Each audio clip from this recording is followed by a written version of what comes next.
that any international conference like the G20 would have been seized with the situation in Afghanistan. Afghanistan has now gone off the agenda, but the humanitarian crisis there is one that is moving into absolute tragedy as people are facing starvation. Can the Prime Minister tell us what conversations did take place about Afghanistan, or in any case, will he now reconvene the kind of donor conference that could make a material difference to starvation in that country? My honourable friend is right to highlight that Afghanistan continues to experience one of the world's worst humanitarian crises. That's why earlier this year we co-hosted a UN pledging summit together with Germany and Qatar that helped raise over $2 billion for Afghanistan. But he's right to put it on the agenda, and I'll make sure that we continue to do what we can to support the people there. Bob Blackman. Thank you, Madam Deputy Speaker. A free trade deal with India is a tremendous opportunity for both the United Kingdom and India. And I agree with my right honourable friend, we should not sacrifice quality at the expense of doing a deal quickly.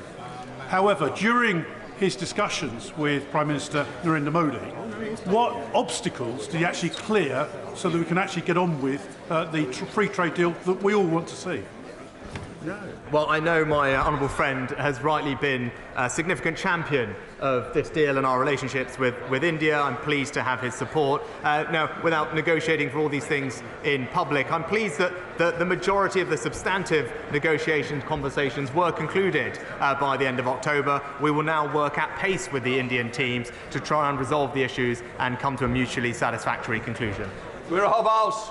Thank you, Mr. Speaker. Our closest trading partners are still in the EU. Can you update us what you did during the G20 Summit to improve relationship with EU countries, which, to say the least, are still fragile since Brexit?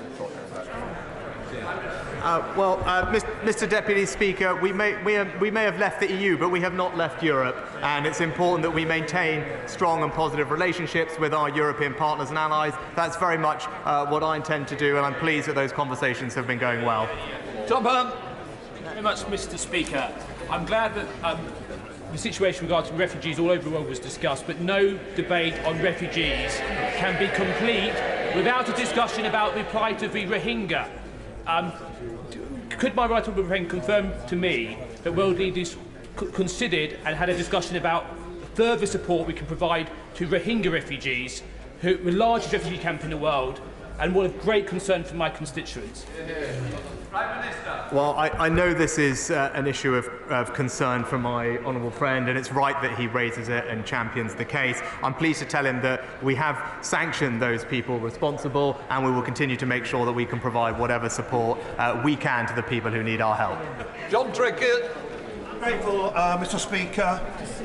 In the communique from the G20, the words food supply, or food scarcity are mentioned 54 separate times.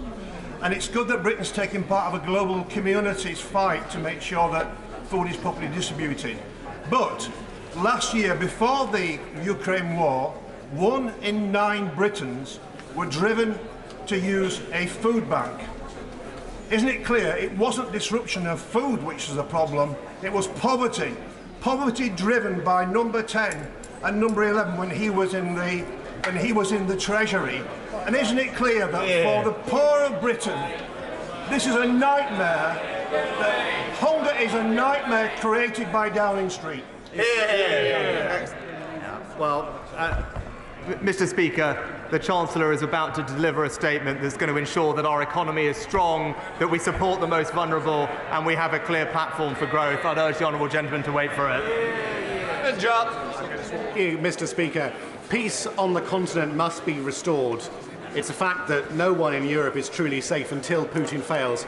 Can my right honourable friend update the House on how we will make this happen alongside our global allies in the G20?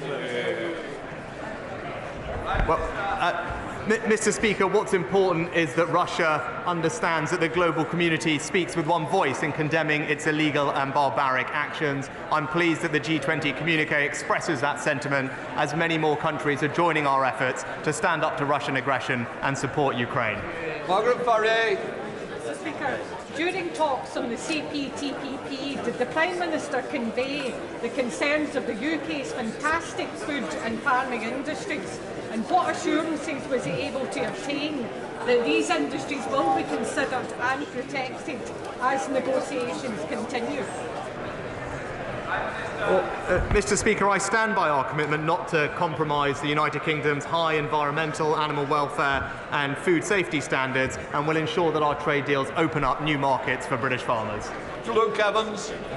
The cost of living in the UK is going up mainly because of the war that Russia is purporting. But it's not just affecting us, it's affecting the EU zone, which has inflation as an average of 10%. So what discussions did the Prime Minister have about a strategy at the G20 to deal with inflation, which is clearly a worldwide problem?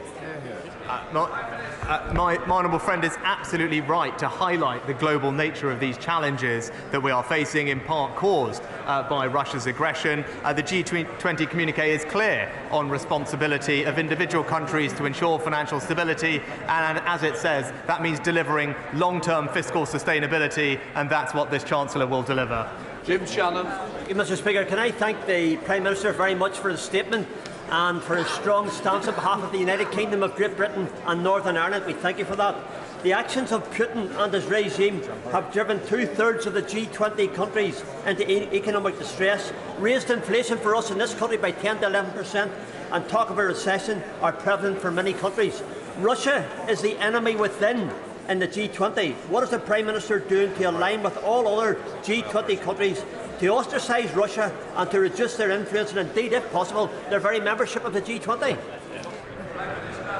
Well, Mr. Speaker, it is not possible in a consensual organisation to expel Russia, but I'm pleased to say to the honourable gentleman that we work closely with all partners across the G20 to deliver a strong, unified message that the threat and use of nuclear weapons is inadmissible, and today's era must not be the era for war. I think Russia heard that message loud and clear.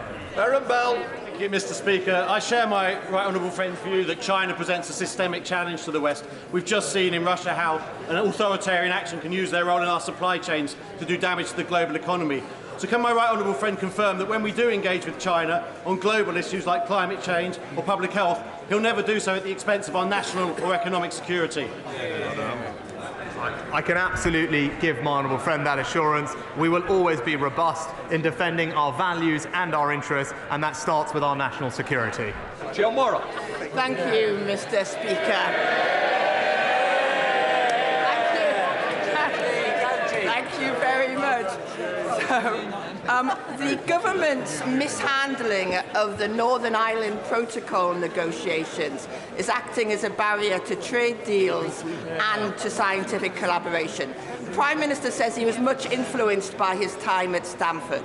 Surely he understands the key role of science and scientific research in driving economic growth, something we sorely need at the moment. Is he really going to exclude British scientists from the world's biggest scientific research programme, Horizon? Prime Minister. I think, Mr. Speaker, no one can doubt my commitment personally to ensuring that the UK remains, as it is, a scientific and technological superpower. That's why we've increased the R&D budget. That's why we're deregulating to support innovation. That's why we're reforming our capital markets to get money to all the companies who need it. We'll hear more from the Chancellor about that, but I can give the Honourable Lady every assurance. Innovation is the way we drive growth, and that's what the government will deliver. That completes the statement on the G20. Before we come to the statement by the Chancellor of the Exchequer, I'd like to point out that the British Sign Language interpretation of the statement and opposition front bench's responses will be available to watch on Parliament Live TV. I now call the Chancellor of the Exchequer to make a statement. Jeremy Hunt.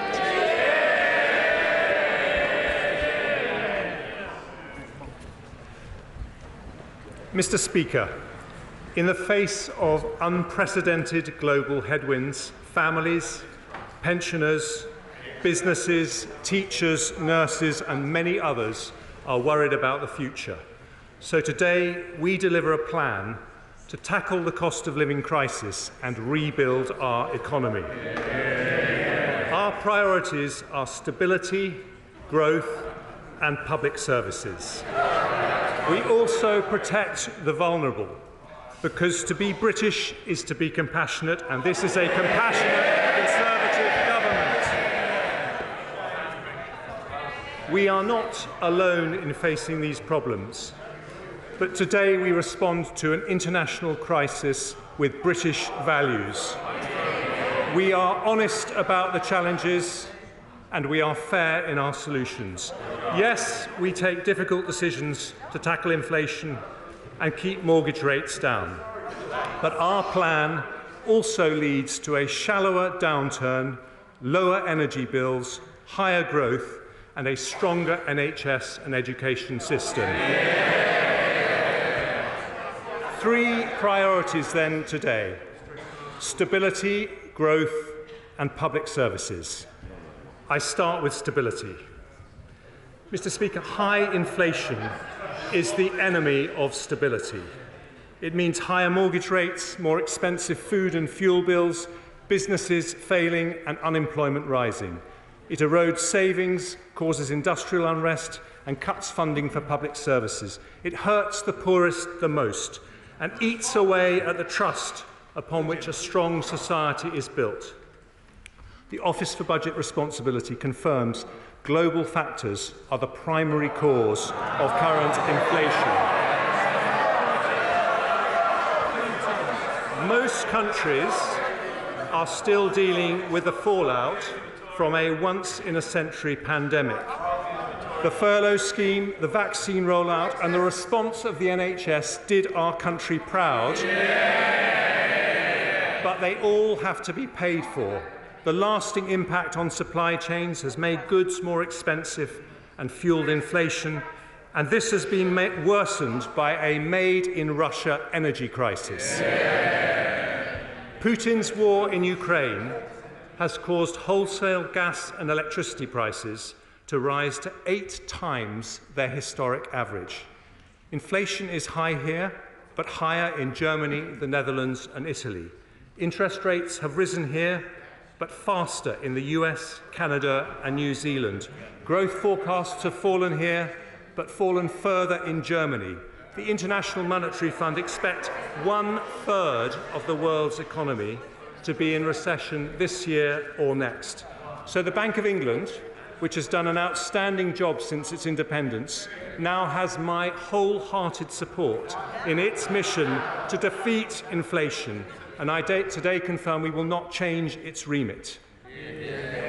But we need fiscal and monetary policy to work together, and that means the government and the bank working in lockstep. It means in particular giving the world confidence in our ability to pay our debts. British families make sacrifices every day to live within their means, and so too must their government, because the United Kingdom will always pay its way. I understand the motivation of my predecessor's mini-budget, and he was correct. He was correct to identify growth as a priority. But unfunded tax cuts are as risky as unfunded spending, which is why we reversed the planned measures. As a result, government borrowing has fallen, the pound has strengthened, and the OBR says today that the lower interest rates generated by the government's actions are already benefiting our economy and public finances. But, Mr. Speaker, credibility cannot be taken for granted. And yesterday's inflation figures show we must continue a relentless fight to bring it down, including a rock-solid commitment to rebuild our public finances. Richard Hughes and his team at the OBR today lay out starkly the impact of global headwinds on the UK economy, and I'm enormously grateful to him and his team for their thorough work. The OBR forecast the UK's inflation rate to be 9.1% this year and 7.4% next year. They confirm that our actions today help inflation to fall sharply from the middle of next year. They also judge that the UK, like other countries, is now in recession. Overall this year, the economy is still forecast to grow by 4.2%. GDP then falls in 2023 by 1.4%. before rising by 1.3%, 2.6% and 2.7% in the following 3 years. The OBR says higher energy prices explain the majority of the downward revision in cumulative growth since March. They also expect a rise in unemployment from 3.6% today to 4.9% in 2024, before falling to 4.1%. Today's decisions mean that over the next 5 years, borrowing is more than halved. This year, we're forecast to borrow 7.1% of GDP, or £177 billion. Next year, 5.5% of GDP, or £140 billion. Then by 2027-28, it falls to 2.4% of GDP, or £69 billion. As a result, underlying debt as a percentage of GDP starts to fall from a peak of 97.6% in 2025-6 to 97.3% in 27-28. I also confirmed 2 new fiscal rules. The first is that underlying debt must fall as a percentage of GDP by the 5th year of a rolling 5-year period. The second, that public sector borrowing over the same period must be below 3% of GDP. And the plan I'm announcing today meets both rules. Today's statement delivers a consolidation of £55 billion and means inflation and interest rates end up significantly lower. We achieve this, Mr. Speaker, in a balanced way. In the short term, as growth slows and unemployment rises, we will use fiscal policy to support the economy. The OBR confirm that because of our plans, the recession is shallower and inflation is reduced. Unemployment is also lower, with about 70,000 jobs saved as a result of our decisions today. Then, once growth returns, we increase the pace of consolidation to get debt falling. This further reduces the pressure on the bank to raise interest rates, because as Conservatives, we do not leave our debts to the next generation.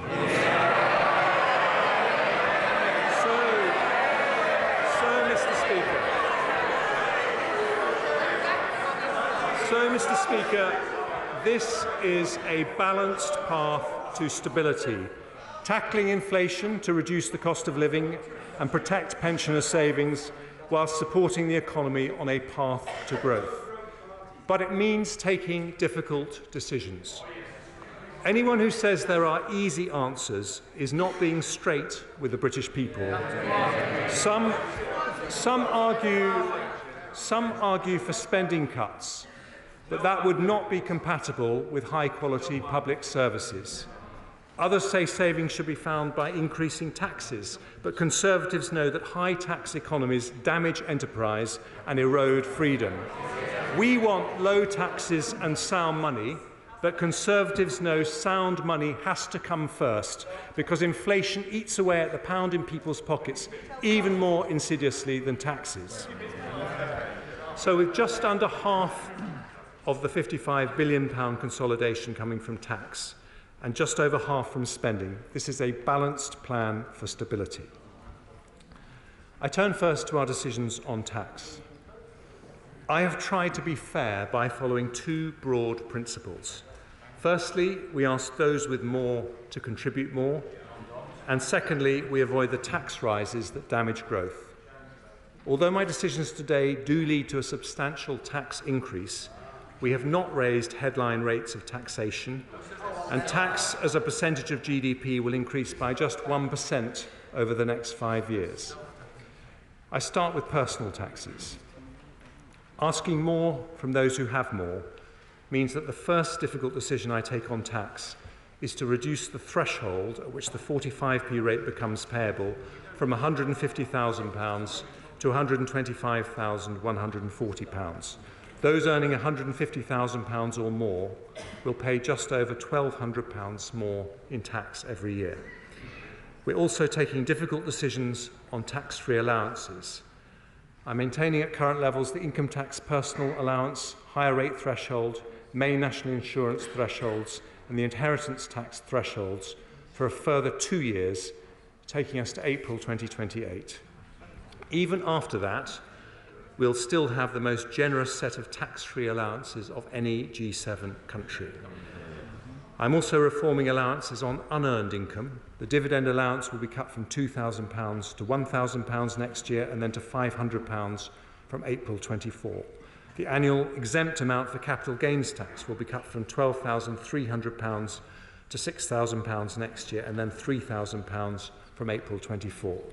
These changes still leave us with more generous allowances than countries like Germany, Ireland, France and Canada. Because the OBR forecast half of all new vehicles will be electric by 2025, to make our motoring tax system fairer, I've decided that from then, electric vehicles will no longer be exempt from vehicle excise duty.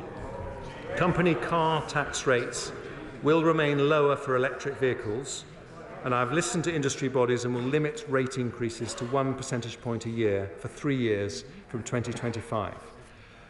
The OBR expects housing activity to slow over the next 2 years, so the stamp duty cuts announced in the mini-budget will remain in place, but only until the 31st of March 2025. After that, I will sunset the measure, creating an incentive to support the housing market and the jobs associated with it by boosting transaction during the period the economy most needs it.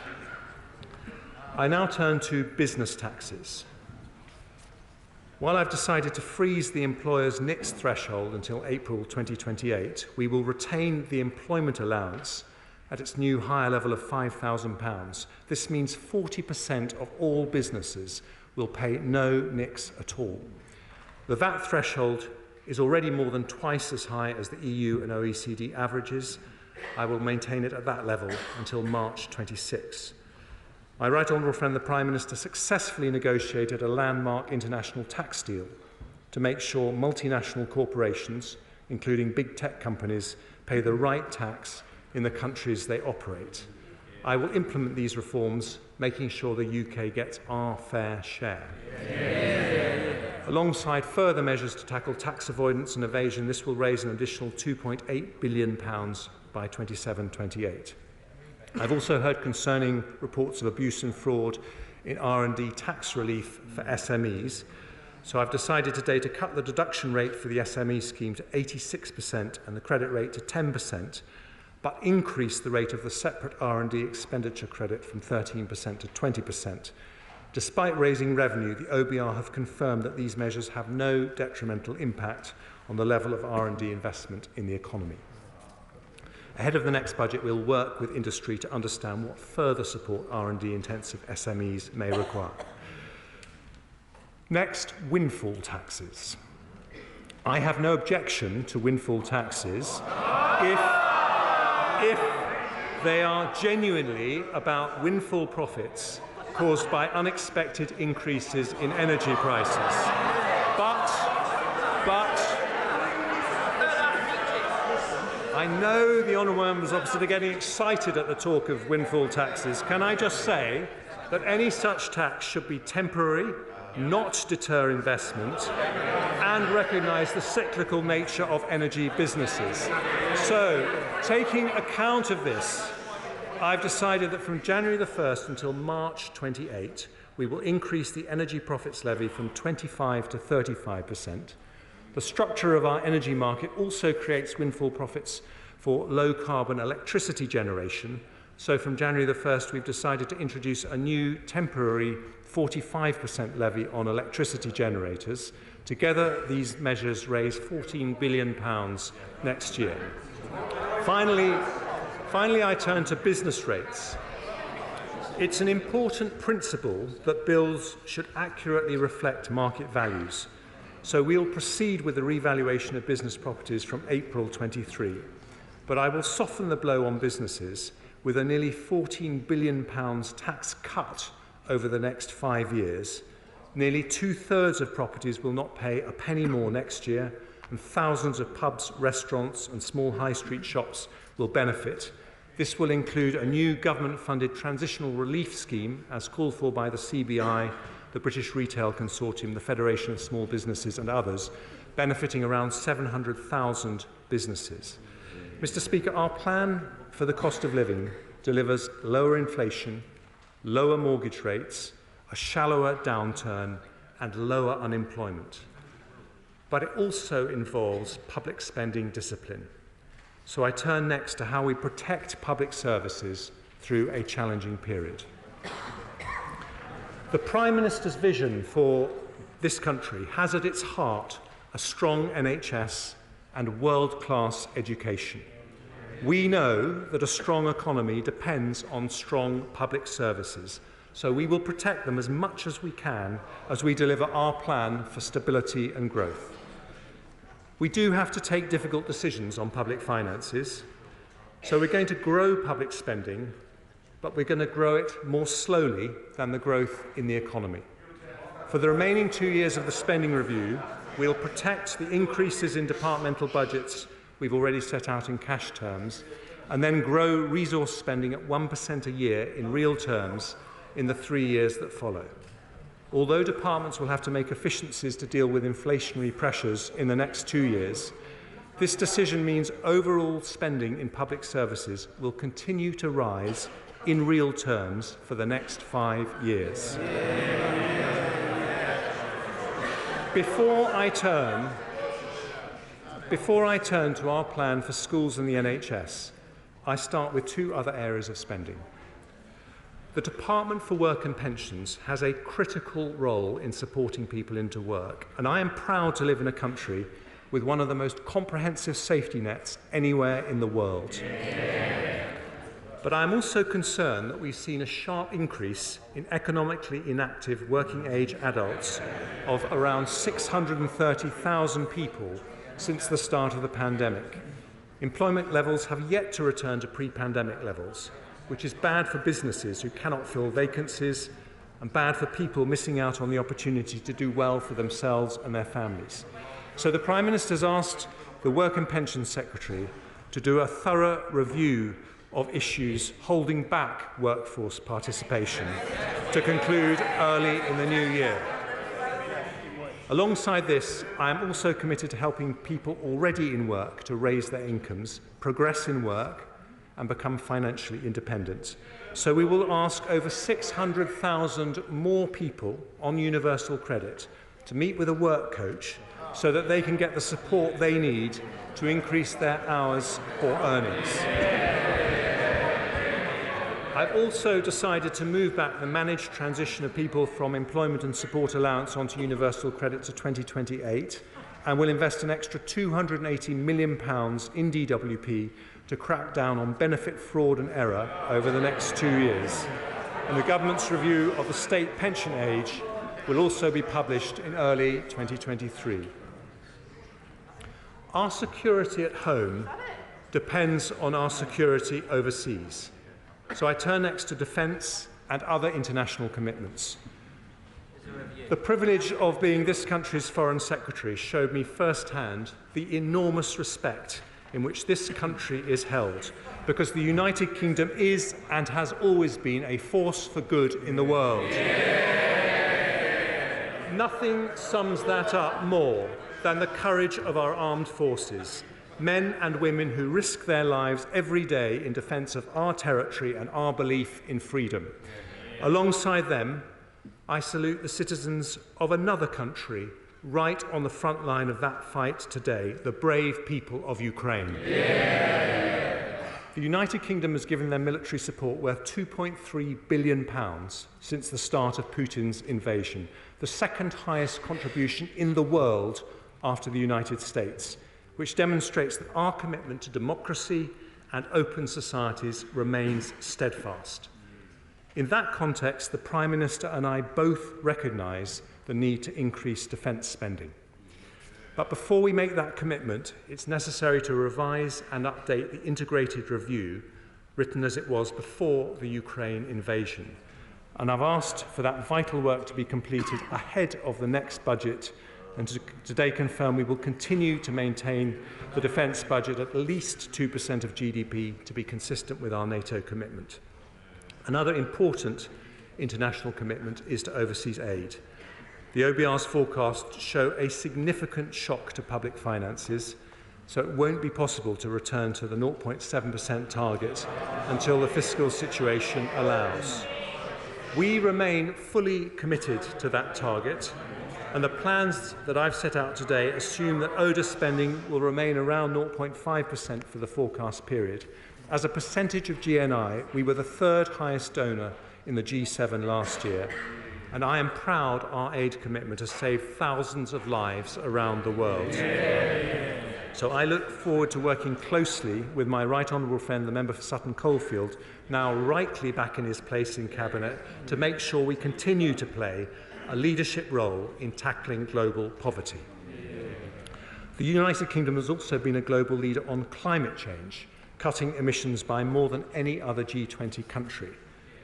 But with the existential vulnerability we face, now would be the wrong time to step back from our international climate responsibilities. So I also confirm that despite the economic pressures, we remain fully committed to the historic Glasgow Climate Pact agreed at COP26, including a 68% reduction in our own emissions by 2030. I turn to education. Mr. Speaker, being pro-education is being pro-growth. But providing our children with a good education is not just an economic mission, it's a moral mission, one to which my right honourable friend the Prime Minister has always been deeply committed. Thanks to the efforts of successive Conservative education secretaries, particularly my right honourable friends from Surrey Heath and from Bognor Regis, we have risen 9 places in the global league tables for maths and reading in the last 7 years. I still, however, have concerns that not all school leavers get the skills they need for a modern economy. But for the first time ever, this country has a Conservative education secretary who left school at 16 to become an apprentice and knows firsthand why good skills matter. There are many important initiatives in place, but as Chancellor, I want to know the answer to one simple question. Will every young person leave the education system with the skills they would get in Japan, Germany or Switzerland? So I've appointed Sir Michael Barber to advise me and my right honourable friend, the Education Secretary, on the implementation of our skills reform programme. As we raise the skill levels of our school leavers, I want also to ensure that even in an economic crisis, the improvement in school standards continues to accelerate. Some have suggested putting VAT on independent school fees as a way of increasing core funding for schools, which would raise about £1.7 billion. But according to certain estimates, that would result in up to 90,000 children from the independent sector switching to state schools, giving with one hand only to take away with another.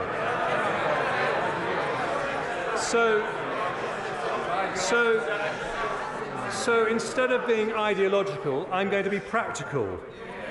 Because we want school standards to continue to rise for every single child, we're going to do more than protect the school's budget. We're going to increase it. And I can announce today that next year and the year after, we will invest an extra £2.3 billion per annum in our schools. Our message to heads and teachers and classroom assistants is thank you for your brilliant work. We need it to continue, and in difficult economic circumstances, a Conservative government is investing more in the public service that defines all our futures. Mr. Speaker, the service we depend on more than any other is the NHS. As a former Health Secretary, I know how hard people are working on the front line and how much they're struggling after the pandemic. The biggest issues are workforce shortages and pressures in the social care sector. So today I address them both. On staff shortages, the former chair of the Health and Social Care Select Committee put forward a case for a long-term workforce plan. He even wrote a book about it, which I've read. I've listened carefully to his proposals, and I believe they have merit. So the Department of Health and Social Care and the NHS will publish an independently verified plan for the number of doctors, nurses and other professionals we'll need in 5, 10 and 15 years' time, taking full account of the need for better retention and productivity improvements.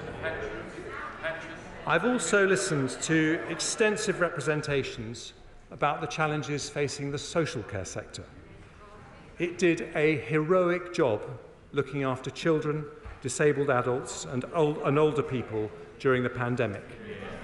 Its 1.6 million employees work incredibly hard, but even outside the pandemic, the increasing number of over 80s is putting massive pressure on their services. I also heard very real concerns from local authorities, particularly about their ability to deliver the Dilnot reforms immediately. So I will delay the implementation of this important reform for 2 years, allocating the funding to allow local authorities to provide more care packages. I also want the social care system to help free up some of the 13,500 hospital beds that are occupied by those who should be at home. So I've decided to allocate for adult social care additional grant funding of £1 billion next year and £1.7 billion the year after. Combined with savings from the delayed Dilnot reforms and more council tax flexibilities, this means an increase in funding available for the social care sector of up to £2.8 billion next year and £4.7 billion the year after. That's a big increase, but how we look after our most vulnerable citizens is not just a practical issue. It speaks to our values as a society. So today's decision will allow the social care system to deliver an estimated 200,000 more care packages over the next 2 years, the biggest increase in funding under any government of any colour in history. The NHS budget has been increased to record levels to deal with the pandemic. And today I'm asking the NHS to join all public services in tackling waste and inefficiency. We want Scandinavian quality alongside Singaporean efficiency, both better outcomes for citizens and better value for taxpayers. That does not mean asking people on the front line, often exhausted and burned out, to work harder, which would not be possible or fair. But it does mean asking challenging questions about how to reform all our public services for the better. So with respect to the NHS, I've asked former Health Secretary and Chair of the Norfolk and Waveney Integrated Care System, Patricia Hewitt, to help me and the Health Secretary achieve that by advising us on how to make sure the new integrated care boards, the local NHS bodies, operate efficiently and with appropriate autonomy and accountability. I've also had discussions with NHS England about the inflationary pressures on their budget. I recognise that efficiency savings alone will not be enough to deliver the services we all need. So because of difficult decisions taken elsewhere today, I will increase the NHS budget in each of the next 2 years by £3.3 billion. The Chief Executive of the NHS, Amanda Pritchard, has said that this should provide sufficient funding for the NHS to fulfil its key priorities. She said it shows the government is serious about its commitment to prioritise our NHS. £3.3 billion for the NHS, £4.7 billion for social care, a record £8 billion package for our health and care system. That is a Conservative government putting the NHS first. And Mr. Speaker, the NHS and schools in Scotland, Wales and Northern Ireland face equivalent pressures. So the Barnett consequentials of today's decisions mean an extra £1.5 billion for the Scottish Government, £1.2 billion for the Welsh Government, £650 million for the Northern Ireland Executive. That is more resources for the schools and hospitals in our devolved nations next year, the year after, and every year thereafter.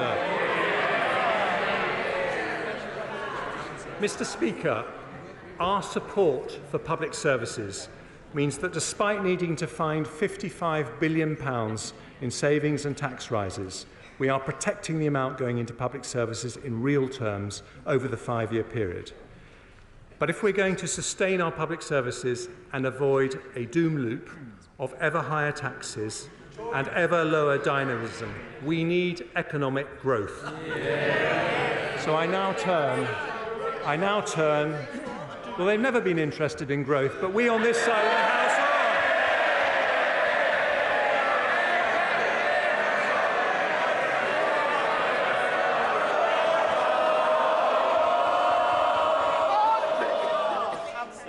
I want to get to the end of the budget statement like the rest of the people of this country. Chancellor of the Exchequer. Thank you, Mr. Speaker. So let's start with a difficult message for the party opposite. You cannot borrow your way to growth.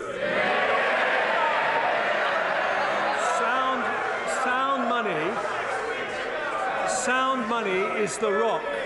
Sound money is the rock upon which long-term prosperity rests. But it isn't enough on its own. Our plan is designed to build a high-wage, high-skill economy that leads to long-term prosperity. In his May's lecture, my right honourable friend the Prime Minister identified the keys to doing this: people, capital and ideas. Today's increase in the education budget demonstrates our commitment to people and skills. And I now outline 3 further growth priorities: energy, infrastructure and innovation. Cheap, low-carbon, reliable energy must sit at the heart of any modern economy. But Putin's weaponisation of international gas prices has helped drive the cost of our national energy consumption right up. This year we'll be spending an extra £150 billion on energy compared to pre-pandemic levels, equivalent to paying for an entire second NHS through our energy bills. In 2019, a third of global emissions came from energy supply. So unless we act radically to change our approach, we'll both bankrupt our economy and harm our planet. Over the long term, there's only one way to stop ourselves being at the mercy of international gas prices: energy independence combined with energy efficiency. Energy independence, so neither Putin nor anyone else can use energy to blackmail us, and energy efficiency to reduce demand and climate impact as much as possible. Now, Britain is a global leader in renewable energy. Last year, nearly 40% of our electricity came from offshore wind, solar and other renewables. Since 2010, our renewable energy production has grown faster than any other large country in Europe. But we need to go even further with a major acceleration of homegrown technologies like offshore wind, carbon capture and storage, and above all, nuclear. This will deliver new jobs, industries and export opportunities and secure the clean, affordable energy we need to power our future economy and reach net zero. So today I can announce the government will proceed with a new nuclear power plant at Sizewell C. Subject to final government approvals, the contracts for the initial investment will be signed with relevant parties, including EDF, in the coming weeks. This will create 10,000 highly skilled jobs and provide reliable, low-carbon power to the equivalent of 6 million homes for 50 years. Our £700 million investment is the first state backing for a nuclear project in over 30 years and represents the biggest step in our journey to energy independence. But, Mr. Speaker, energy efficiency is just as important. So today we set our country a new national ambition. By 2030, we want to reduce energy consumption from buildings and industry by 15%. Reducing demand by this much means, in today's prices, a £28 billion saving from our national energy bill, or £450 off the average household bill. This must be a shared mission, with families and businesses playing their part. But so will the government play our part. In this Parliament, We're already planning to invest in energy efficiency a total of £6.6 billion. Today I'm announcing new funding from 2025 of a further £6 billion, doubling our annual investment to deliver this new national ambition. Our commitment to the British people is over time to remove the single biggest driver of inflation and volatility facing British businesses and consumers. So my right honourable friend, the Business and Energy Secretary, will publish further details on our energy independence plans and launch a new energy efficiency task force shortly. Mr. Speaker, if a modern economy needs secure, clean and affordable energy, it also needs good roads, rail, broadband and 5G infrastructure. Such connections matter because they allow wealth and opportunity to spread to every corner of the country. And that is why infrastructure is our second growth priority. Thanks to decisions by this Conservative government, right now workers right across the country are building or maintaining thousands of miles of roads and railways, installing mobile masts and broadband cables to connect the remotest parts of rural Britain, building and repairing hospitals and constructing new wind turbines in the North Sea. When looking for cuts, capital is sometimes seen as an easy option, but doing so limits not our budgets, but our future. So today I can announce that I'm not cutting a penny from our capital budgets in the next 2 years and maintaining them at that level in cash terms for the following 3 years. That means that although we're not growing our capital budget as planned, it will still increase from £63 billion 4 years ago to £114 billion next year, £115 billion the year after, and remain at that level, more than double what it was under the last Labour government.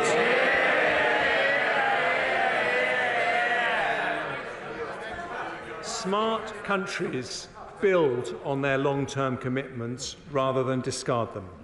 So today I confirm that because of this decision, alongside Sizewell C, we will deliver the core Northern Powerhouse Rail, HS2 to Manchester, and East-West Rail, and the new hospitals programme, and gigabit broadband rollout.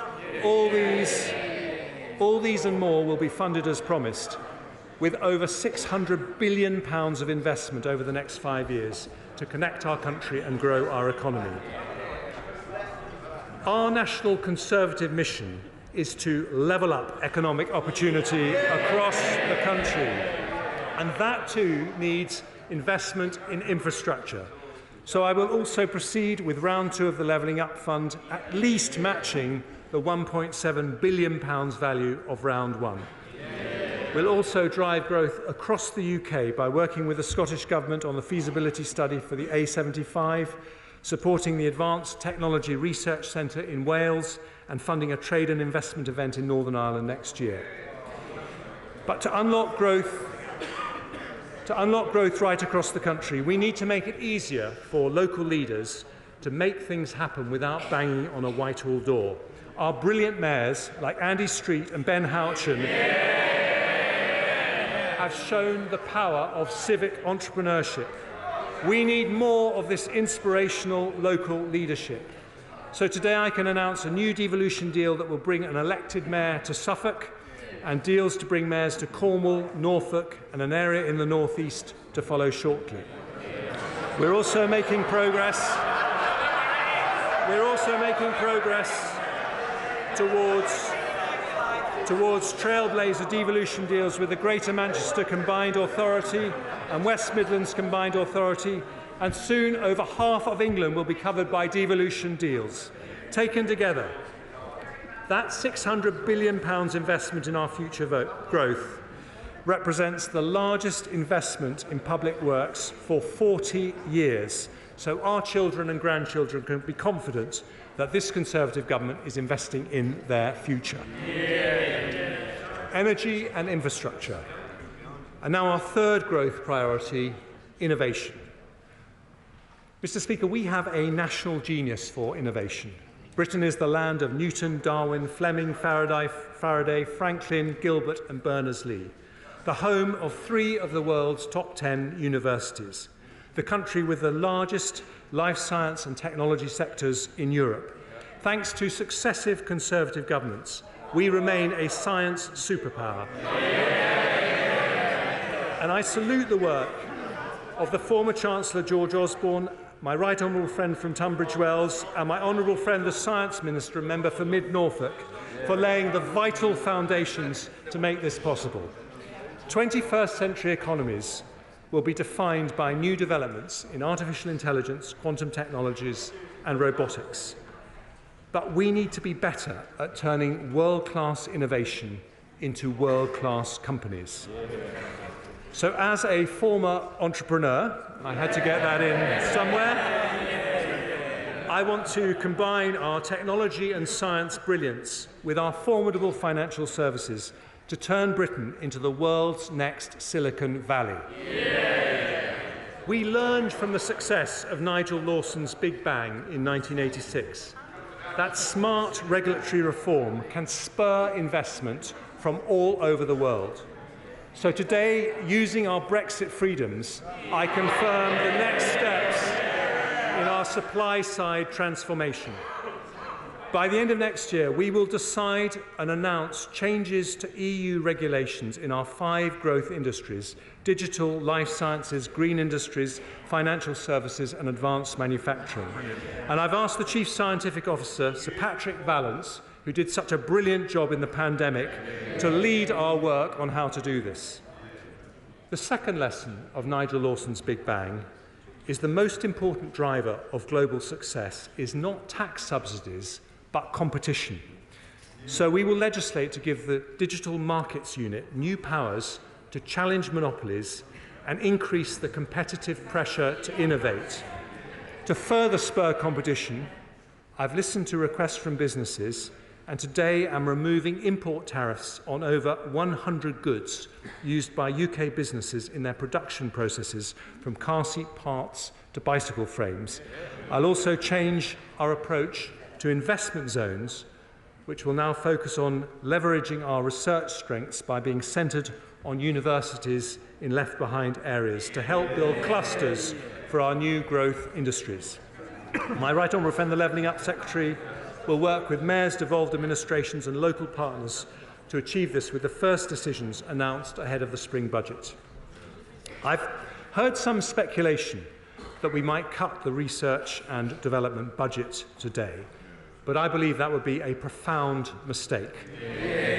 In our 2017 manifesto, we announced a target to invest 2.4% of our GDP in R&D, and the latest ONS data suggests the UK is close to meeting that target. I want to go further, so today I protect our entire research budget and confirm that we'll increase public funding for R&E to 20 billion by 24-25 as part of our mission to make the United Kingdom a science superpower. And finally, Nigel Lawson's Big Bang inspires us today, but nearly 40 years on, we must stay true to its mission to make the UK the world's most innovative and competitive global financial centre. So to further support investment across our economy, I also announced that we're publishing our decision on Solvency II, which will unlock tens of billions of pounds of investment for our growth-enhancing industries. 3 priorities for growth: energy security, investment in infrastructure, and a plan to turn the United Kingdom into the world's next Silicon Valley, transforming British intellectual genius into British commercial success. But alongside British genius, we must remember another great national quality: British compassion. So this final part of our plan protects the most vulnerable, and it's to that I now turn. Mr. Speaker, strong public finances aren't just to make accountants happy. It's because we took difficult decisions in 2010 that we could afford record funding increases for the NHS, the landmark furlough scheme, and now the energy price guarantee. Today, the discipline that we've shown means we can provide targeted support to help our most vulnerable citizens with the cost of living. One of the biggest worries for families is energy bills, and I pay tribute to my predecessor, the Right Honourable Member for Spelthorne, and the former Prime Minister, the Right Honourable Member for South West Norfolk, for their leadership in this area. This winter, we will stick with their plan to spend £55 billion to help households and businesses with their energy bills, one of the largest support plans in Europe. From April, we'll continue the energy price guarantee for a further 12 months at a higher level of £3,000 per year for the average household. With prices forecast to remain elevated throughout next year, this will mean an average of £500 support for every household in the country. At the same time, for the most vulnerable, we'll introduce additional cost of living payments next year of £900 to households on means-tested benefits, £300 to pensioner households, and £150 for individuals on disability benefit. We'll also provide an additional £1 billion of funding to enable a further 12-month extension to the Household Support Fund, helping local authorities to assist those who might otherwise fall through the cracks. And for those households who use alternative fuels, such as heating oil and LPG to heat their homes, I'm today doubling the amount of support from £100 to £200, which will be delivered as soon as possible this winter. And before the end of the year, we'll also bring forward a new targeted approach to support businesses from next April. But I want to go further to support people most exposed to high inflation. Around 4 million families live in the social rented sector, almost 1/5 of households in England. Their rents are set at 1% above the September inflation rate, which means that on current plans, they're set to see rent hikes next year of up to 11%. For many, that would just be unaffordable. So today I can announce that this government will cap the increase in social rents to a maximum of 7% in 23-24. Compared to current plans, that is a saving for the average tenant of £200 next year. This government introduced, I thought they cared about the most vulnerable.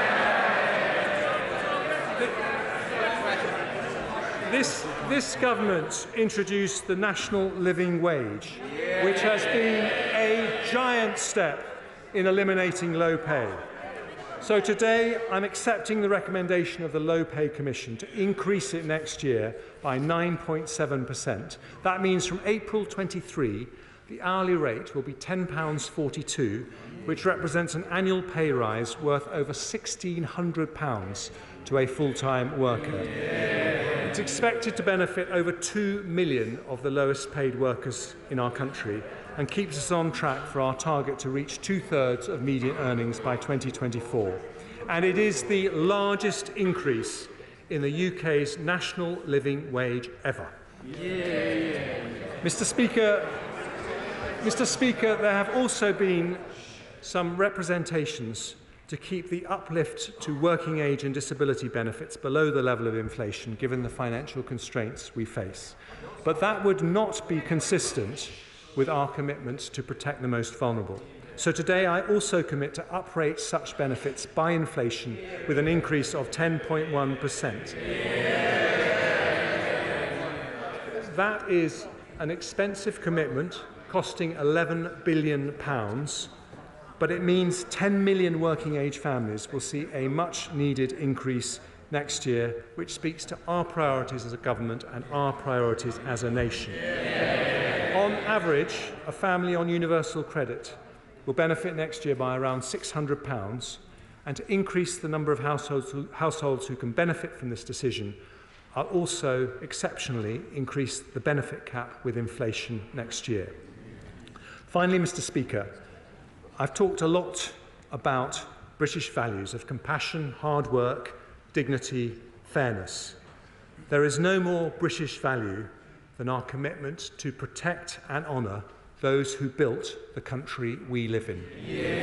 So to support the poorest pensioners, I have decided to increase the pension credit by 10.1%, which is worth up to £1,470 for a couple and £960 for a single pensioner in our most vulnerable households.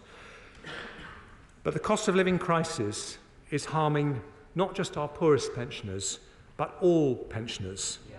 So because we've taken difficult decisions elsewhere today, I can also announce that we will fulfil our pledge to the country to protect the pensions triple lock.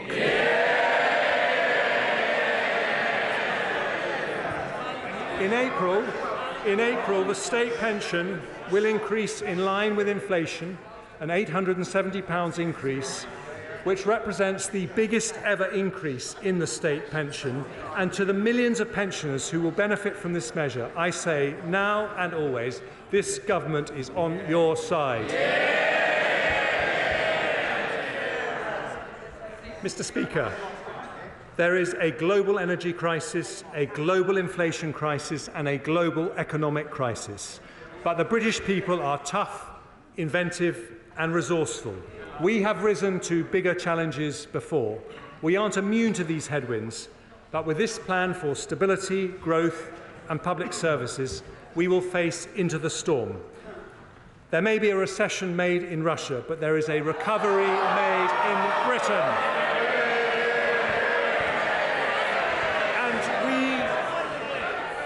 And we commit to our plan today with British resilience and British compassion.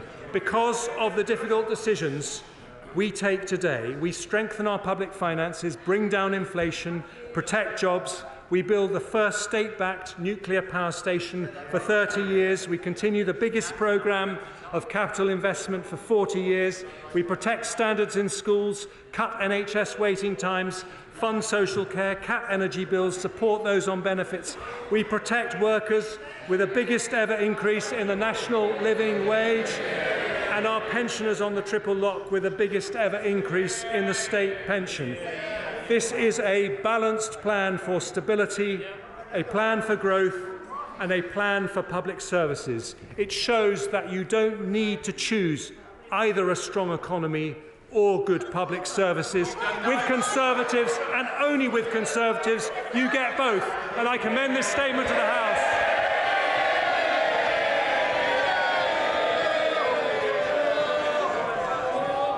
I now call the Shadow Chancellor of the Exchequer, Rachel Reeves. Thank you, Mr. Speaker, and thank you to the Chancellor for that statement. So here we are, the end of 2022. 3 Prime Ministers, 4 Chancellors, and 4 budgets later. And where do we find ourselves? In a worse place than we started the year. Inflation spiralling, growth plunging, living standards falling. Mr. Speaker, Britain is a great country with fantastic strengths. But because of this government's mistakes, we are being held back. What people will be asking themselves at the next election is this: are me and my family better off with a Conservative government? And the answer is no.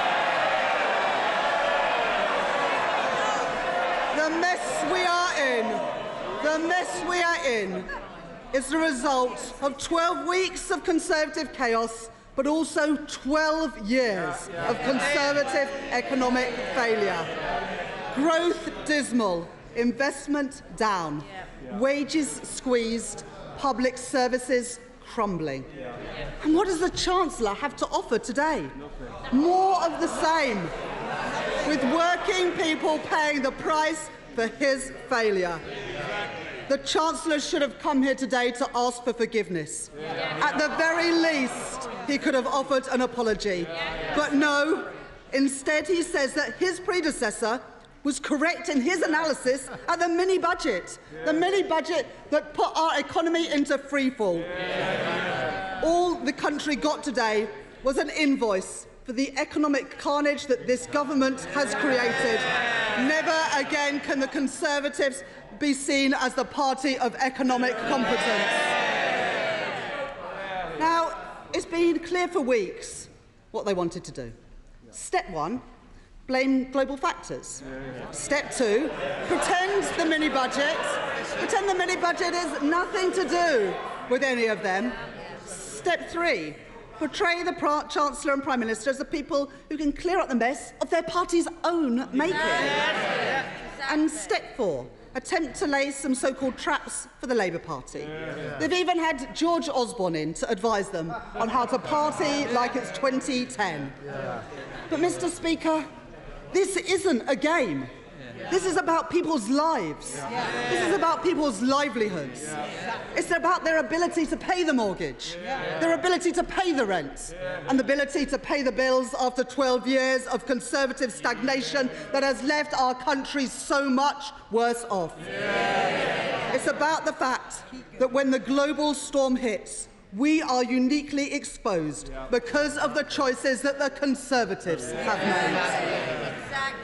Now, Mr. Speaker, nobody doubts that the COVID pandemic and war in Ukraine have had profound implications, and the whole House is united in its condemnation of Russia's aggression.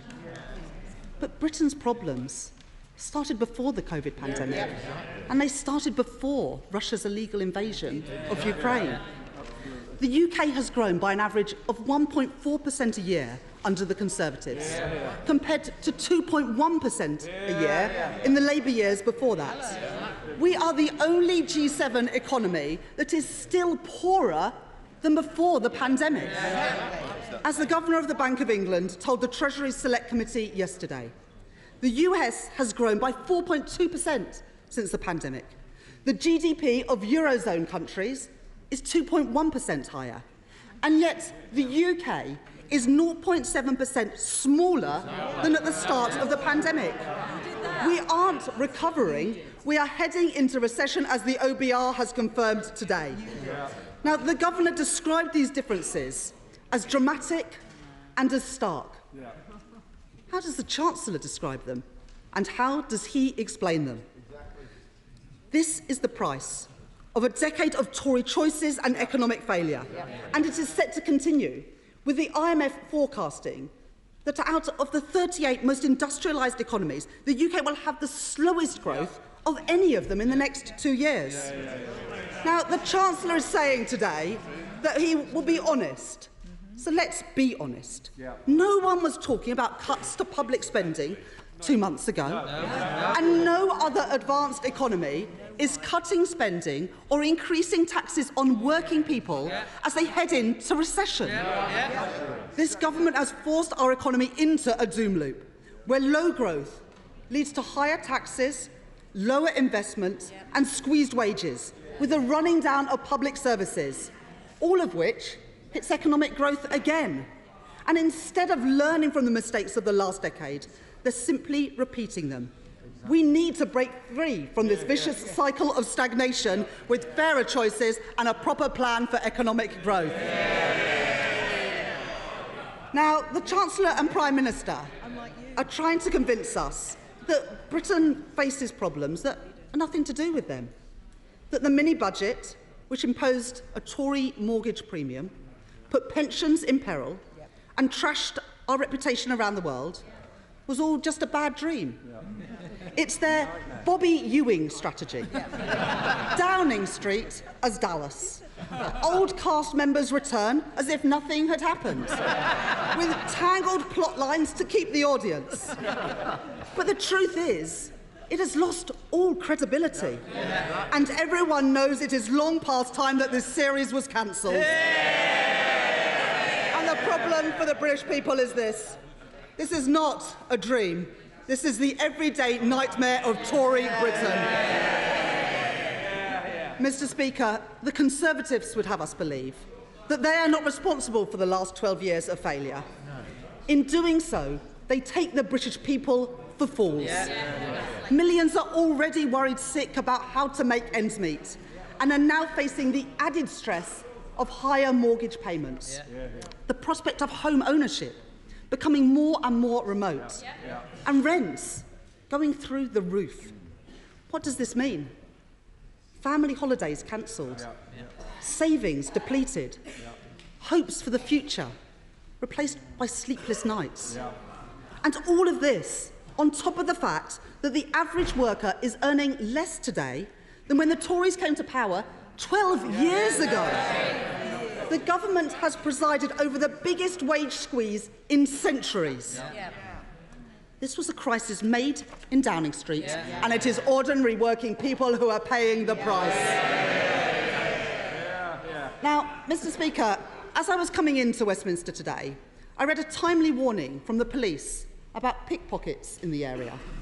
They warn, you may have an idea of what a pickpocket looks like, but they're far less likely to stand out in a crowd than you think. They may work in teams to try and distract the target. And one of their tactics is where a thief will appear to be over-friendly while pickpocketing you. Now, I must report that in the last hour, the Conservatives have picked the pockets of purses and wallets of the entire country as the Chancellor has deployed a raft of stealth taxes, taking billions of pounds from ordinary working people. A Conservative double whammy that sees frozen tax thresholds and double-digit inflation erode the real value of people's wages. Just one of those freezes in the personal allowance will cost an average earner more than £600, make it even harder to make ends meet. At the same time, the government is forcing local councils to put up council tax. Now, the Chancellor seems to have confirmed today a council tax bombshell worth £100 for a typical Band D property, taking their council tax above £2,000 for the first time. Local people, including those with Conservative councils, will be forced to pay more because of the destruction that the Conservatives have wreaked on our economy. And this at a time when councils are already in dire straits because of cuts by Conservative governments. Now, they probably sat around the tables in Downing Street thinking that this was some clever trick. But no one is to blame except the government that's been in power for 12 years, not local authorities, but this Tory government. More taxes, more inflation, higher mortgages. And instead of tricks and stealth taxes, why don't they have a proper economic plan for Britain that puts working people at their heart? And why do they refuse to have a real industrial strategy that gives business certainty, unlocks investment, and means that Britain can once again lead the world in the industries of the future? Mr. Speaker, the Chancellor is trying to claim that this statement today is fair. Yet we learn that of all the things that he could save from the wreckage of the kamikaze budget that he chooses to press ahead with is their plan to lift the cap on bankers' bonuses. At a time when he's urging wage restraint for everybody else, how can he remotely claim that this is fair? And after weeks of will he, won't he, we learn today that the Chancellor won't, after all, be clapping down on non-doms. Tax-free income for millionaires, while millions face frozen tax allowances and council tax highs. How can he possibly claim that this is fair? He refuses to act, and I wonder why. Maybe that was the only policy that he can't get signed off by number 10 Downing Street. I say, if you make your Britain your home, you should pay your taxes here. And what about the private equity managers earning millions who benefit from a tax break on their bonuses, which mean that they pay far less tax as a proportion of their incomes than ordinary hard-working people? Did the Chancellor close that loophole today and make sure that they pay their fair share of tax? He did not. He made ordinary working people pay the price instead. Because, Mr. Speaker, time and time again, we've seen how quick the Conservatives are to raise taxes on working people. Now, the Chancellor has even compared himself to Scrooge. He's asking working people to take the hit, with less money in their pockets in the run-up to Christmas, but also for years to come. But if you're a banker, a non-dom, or a private equity manager, don't worry. Scrooge hasn't cancelled your Christmas. And that's before we even get onto the energy giants. After months of resistance, well, the Honourable Lady says from a sedentary what about taxes? Well, the non-doms don't pay taxes. That is the whole point, and that is why the Chancellor should have closed that loophole today. And this is before we even get on to the energy giants. Really? They don't pay taxes. And that's before we even get on to the energy giants. After months of resistance from this Prime Minister, the government has finally been dragged kicking and screaming to extend the windfall tax that Labour have been calling for since January. Yet they still leave billions of pounds on the table. Profits that are the windfalls of war. Because they have failed to close a huge loophole that they created that hands out massive tax breaks to those oil and gas giants for doing the things that they were going to do anyway. For those wondering why, some energy giants have paid no windfall tax in the last quarter, despite record profits and eye-watering bills for consumers. The answer is the decisions that this Prime Minister made when he was Chancellor, confirmed by the current Chancellor, lets the energy giants off the hook once again. Mr. Speaker, the government has announced plans for energy bills next year, but bill payers will still see prices go up next spring, leaving far too many people wondering how they'll make ends meet. For every pound of windfall tax left on the table, people are faced with higher prices on their bills. And the Tories' failure on energy goes back much further. They closed down gas storage, blocked onshore wind and solar, and slashed support for home insulation. Now, today the Chancellor says that he will act on energy efficiency, but I'm afraid it's all far too late. We called for the insulation of 2 million homes a year more than 12 months ago that could cut bills by £1,000, not just for 1 year, but for every year to come. And they did nothing. Insulation levels in 2021 were 20 times lower than in 2010 because of their neglect. And now he proposes a package, but we have to wait until 2025 for them to act. Why? When people are facing a bills crisis now, years and years will have gone by while he sits back, millions of families could have been helped, and they have not been. And still they block renewable power, like onshore wind, that could bring energy bills down, create good jobs in all parts of the country, and ensure that Britain can lead the way in the industries of the future.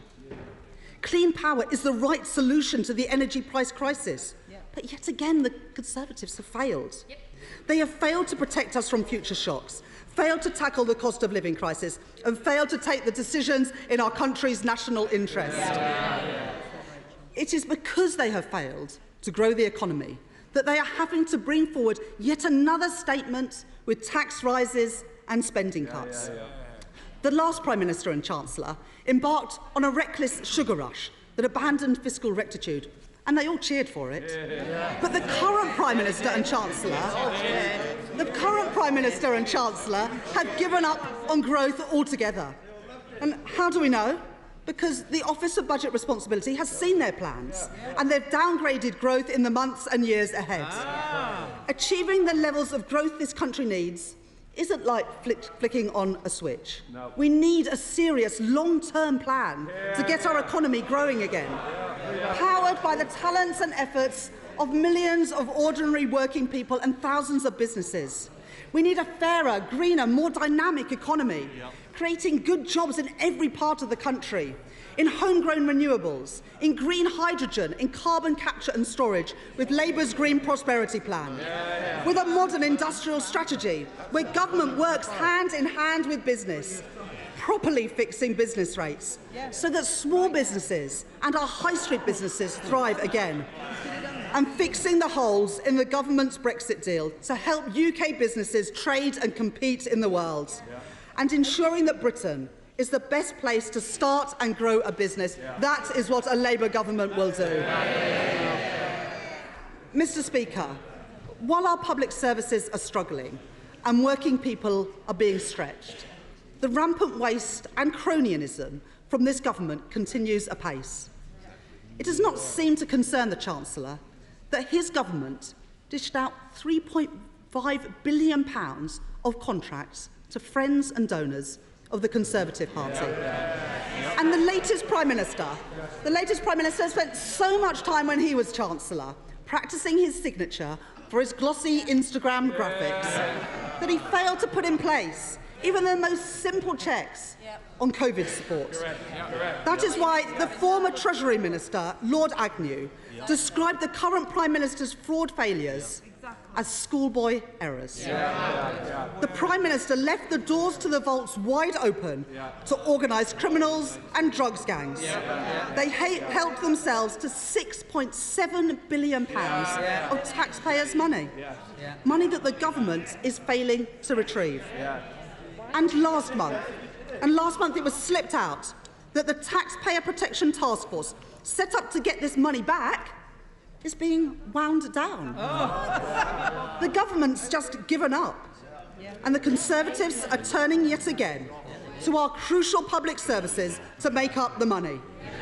Mr. Speaker, the fraudsters may think that they have got away with it, but a Labour government will hunt them down for everything that they have taken from the taxpayer. The country is sick of being ripped off by the Tories. We want our money back. Because of Tory failure, our crumbling public services are set to suffer even more. Ordinary people lose yet again. Never before have people paid so much in tax and yet got so little in return. At the weekend, the Chancellor admitted that the NHS was already on the brink of collapse. With 7 million people on NHS waiting lists, how much longer will that list get? 3 in 10 people are leaving education without GCSE English and maths. What will this do to our society and our future economy? And why do the Tories have an ideological objection to putting VAT on school fees, which the Chancellor himself admits will raise £1.7 billion? By their actions, it is clear the government does not value our public services or the contribution of those working in them. And what do we hear today? Reviews on schools and the NHS workforce, on social care and on waste. But what we need is action. The time for delivery is now, not time for more reviews. And now we hear from the Chancellor, who had previously said that one of his biggest regrets as Health Secretary was failing to fix social care. And today he has further delayed the government's much-promised social care cap. This is yet another broken promise after 12 years of Tory failure on social care. The Tories have trashed our public services, and the statement today is proof that they are doing nothing to turn that around. Mr. Speaker, the Conservatives have crashed our economy, given up on growth, and sent inflation through the roof. And as usual, it is ordinary working people who are paying the price. It is a familiar tune. Every mortgage they raise, every cut they make, every tax they hike, the Conservatives are costing you. And what have we heard today? Yet more excuses and unfair choices. They have failed to tackle the cost of living crisis. They have failed to show how they will fix our public services. They have failed to show how they will deliver growth. And they have no plan for the future of our country. And everything we have heard today, and after 12 long years of Tory failure, the conclusion that we must come to is that Britain can no longer afford a Conservative government.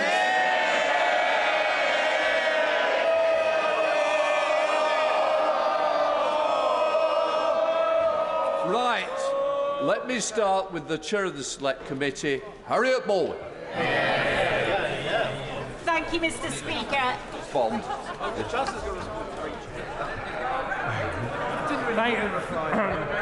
Thank you, Mr. Speaker. Today we've announced tax rises and spending cuts of £55 billion. We can debate the reasons, but to govern is to choose. And she didn't answer the simplest of questions. Does she back the need for a package of this size to bring down inflation? If Labour can't answer, they are not fit to govern. She says it's the government's fault.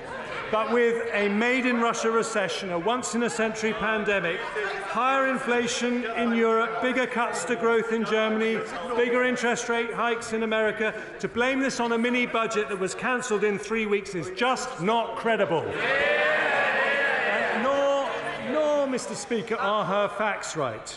She said the government is making the recession worse. Well, today, the Independent Office for Budget Responsibility says we are making it shallower, saving 70,000 jobs.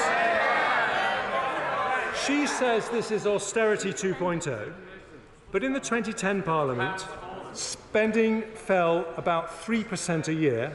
In this Parliament, even in the next 2 years, it will rise 3% a year. £11 billion for the NHS and schools is not just more for our public services, it's massively more than she has ever promised. And then she talked about our record over 12 years, so let's do that. Growth higher than Germany, France, Italy or Japan. Lowest unemployment for nearly 50 years. Good or outstanding schools up by a quarter. 4 million more patients in good or outstanding hospitals. In other words, growth up, employment up, school standards up, NHS funding up. And because she won't back this package, the British people today know that under Labour, it's inflation worse, cost of living worse, unemployment worse, competitiveness worse. If we want stability, growth and funding for public services, the choice is plan or no plan. We have a plan. Where's hers?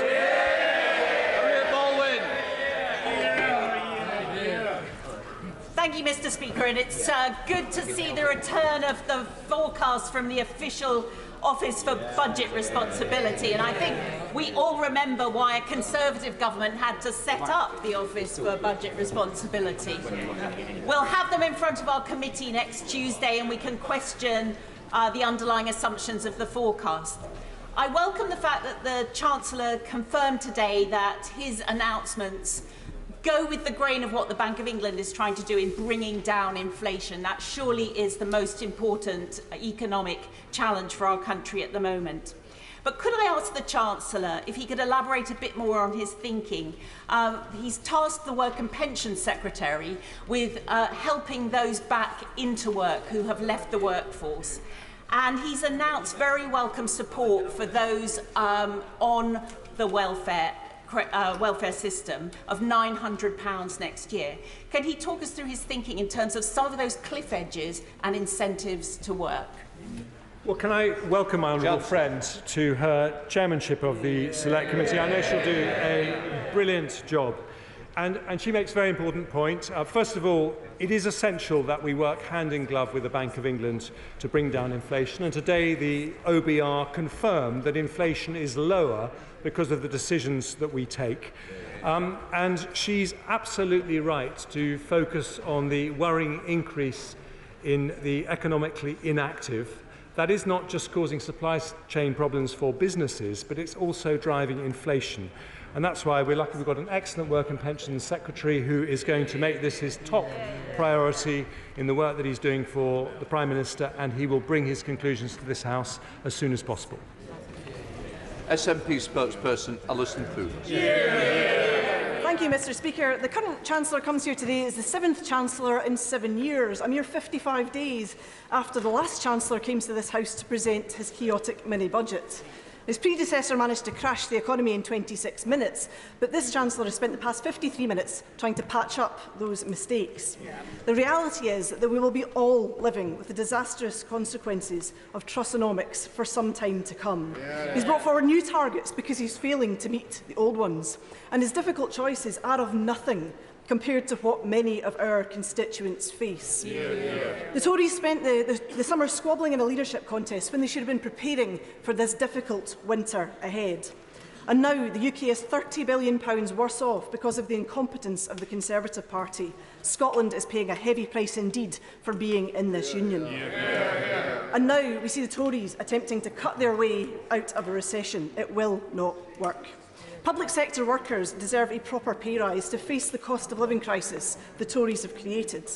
And the Scottish Government doesn't have the flexibility this Chancellor has to borrow or to make changes in year. Their existing budgets have already been squeezed and reprioritised, and there is nothing left to cut. Now, the Chancellor says that Scotland will get £1.5 billion in Barnett consequentials, but yet the Scottish Government's budget is worth £1.7 billion less than when it was introduced last December. So Scotland is being shortchanged yet again. So will he listen carefully to what John Swinney has actually asked for and provide the funding that Scotland deserves? The Chancellor is proposing fiscal tightening on a scale not seen since George Osborne, and we are still living with the very real consequences of those poverty-inducing policies. The two-child limit, the rape clause, the brutal benefit sanctions. Glasgow Centre for Population Health have been clear that the previous round of Tory austerity caused 330,000 excess deaths. More of the same from this Chancellor is a price society cannot afford. Restoring the triple lock and uprating benefits by inflation is not some victory to be celebrated. Bernardos have described it as a minimum first step. And the rate of inflation announced by the Chancellor is not the actual rate of inflation now, nor perhaps will it be the rate of inflation by the time this comes into force. They are not keeping step with the cost of living again. Any compassionate government with an ounce of humanity would not have to be dragged here to make such a decision.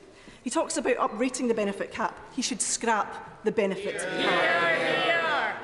In Scotland, we've introduced the groundbreaking Scottish Child Payment and increased it to £25 per child per week, now available up to the age of 16. There's no two-child limit in Scotland because we value every child and want them all to have the best future. Will he commit to the same? The Chancellor mentioned nothing in his statement for those struggling on no recourse to public funds. Nothing either for asylum seekers trying to survive on just 40 quid a week. Will he increase that support, or better yet, will he allow them to work and to contribute, as so many want to do? Inflation is running at a 41-year high at 11.1%. For those in lower-income households, the Resolution Foundation says that this is 12.5%, as more of their income goes on the essentials. The price of food is up 16.4% in a year. The very basics like bread and milk and pasta all increasing and squeezing household budgets. Combined with the soaring cost of energy, households are finding it impossible to make ends meet. Cornwall Insight have estimated that the energy price cap next year may come in at an eye-watering £3,702. And I appreciate what he has said on energy support, but his energy support package must be wider and deeper. It must lift those who are stuck in prepayment meters and make sure that they can turn the heating on. Will he listen to National Energy Action, who are calling for a targeted energy price guarantee similar to a social tariff set at £1,500 annually until October 2024? They say all households and mean-tested benefits and disability benefits, those in receipt of attendance allowance and carers allowance, it should be going to people who are living in less than two-thirds of the medium household income and targeted to people living in areas of multiple deprivation. We all know that energy bills are not going to be reducing anytime soon, and the Chancellor must ensure that people get the help that they need to stay safe and warm. Insulation schemes should have happened already. The UK Government cut dramatically back on schemes while the Scottish Government invested. Over 100,000 homes in Scotland have been made more energy efficient, while the UK Government have ignored the problem. And now they say today, wait until 2025. It's not even jam tomorrow, it's huddle under a blanket for 3 years until we get to you. It's absolutely ludicrous. Will he consider not a cap but a rent freeze, as the Scottish Government have done to help renters? For those who are struggling with their mortgages, will the Chancellor do all he can to encourage banks to support their customers? And will he fix and expand the restrictive support for mortgage interest scheme to make it more accessible to those who need it?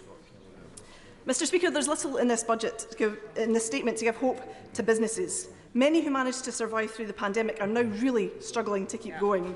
Increased labour and energy costs, supply chain difficulties, the crash in the pound have all made a difficult situation so much worse. I have raised many times in this place the impossibly high contracts companies are having to sign for their energy bills right now, and he was not at all clear with them how he expects them to keep going once the reprieve finishes in the spring. They cannot wait any longer for answers in this, because for too many it will be too much. We know insolvencies are already on the rise, and with companies going bust, rising unemployment will inevitably follow. And we know that recession has a bigger impact on younger workers. And when we look in his statement today, what we see is the minimum wage rates still lagging behind for younger workers being discriminated against on the basis of their age. It continues to be unacceptable. There was nothing here in his statement about carbon capture and storage in the north east of Scotland. Why not? There was a 45% hike on electricity generators, more than oil and gas, which will hammer Scotland's renewable sector. Mr Speaker, I would also like to give the Chancellor some opportunities to bring some cash into the UK government coffers. The LSE say that ending the non-dom status could bring £3.2 billion in additional tax. Taxing dividends at the same rate as income from work would stand to raise over £6 billion a year. Mr Speaker, for some time now, big companies have been engaging in significant share buybacks. Oil and gas, financial services and other companies are using share buybacks because their mega profits are more than they know what to do with. They aren't being invested in new development, they're simply being creamed off. It's estimated that FTSE 100 firms are now due to return £55.5 billion to their shareholders via share buybacks this year. The IPPR estimate that a one-off 25% windfall tax on share buybacks of FTSE-listed companies could raise £11 billion in a single year as a one-off windfall tax. And even if companies are discouraged from buying back shares under this scheme, this would then lead to higher reinvestment in development rather than in profits. So why would the Chancellor pass up such an economic opportunity? The Chancellor should also grow the tax base by increasing immigration and improving the lot who have already done us the significant honour of coming to live, work and study in our communities. We should thank them, not tell them that they are not welcome. It's beyond time that the UK has a sensible grown-up conversation about immigration, and on these SNP benches, we are clear that immigration is an economic good. The OBR forecasts that higher net migration reduces pressures on government debt over time, and he should consider this. Finally, Mr Speaker, I want to come to the policy that unites all the unionist parties in this House, Brexit. Tories, Labour, the Lib Dems, all Brexiteers now fully committed to this futile project of deliberate self-destruction.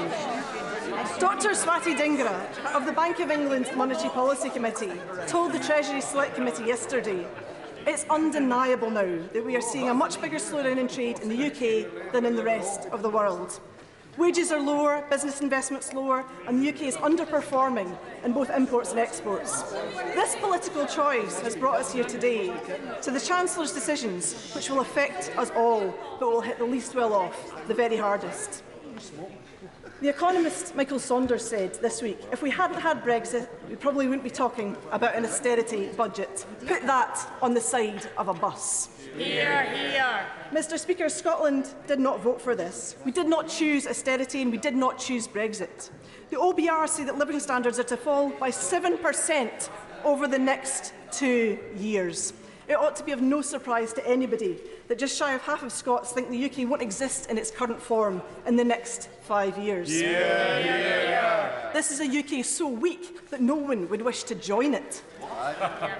Mr Speaker, Scotland cannot be forced to stay in broken Brexit Britain.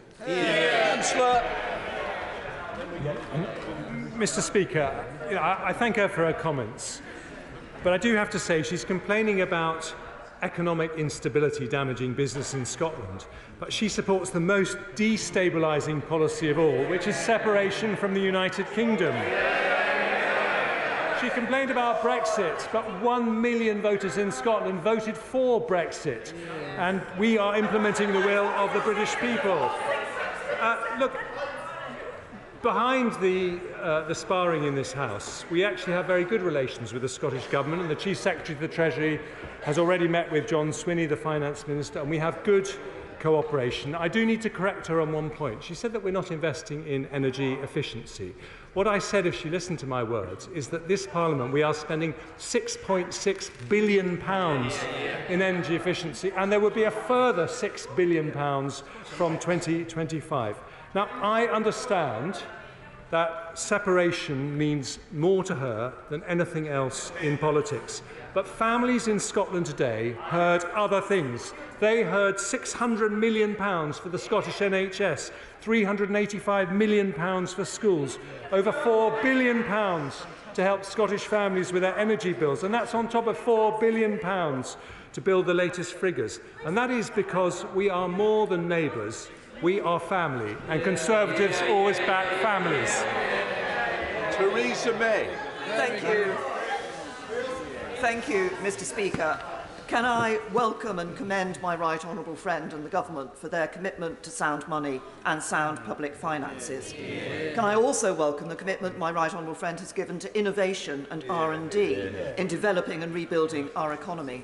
But could I ask him to go further and to look again at the definition of what qualifies for R&D for tax credits? I think there is more that can be done to boost our economy for the future. Chancellor. Well, can I thank my right honourable friend for the tremendous support she gave to science and innovation when she was Prime Minister. And that is very much something we want to build on as we go forward.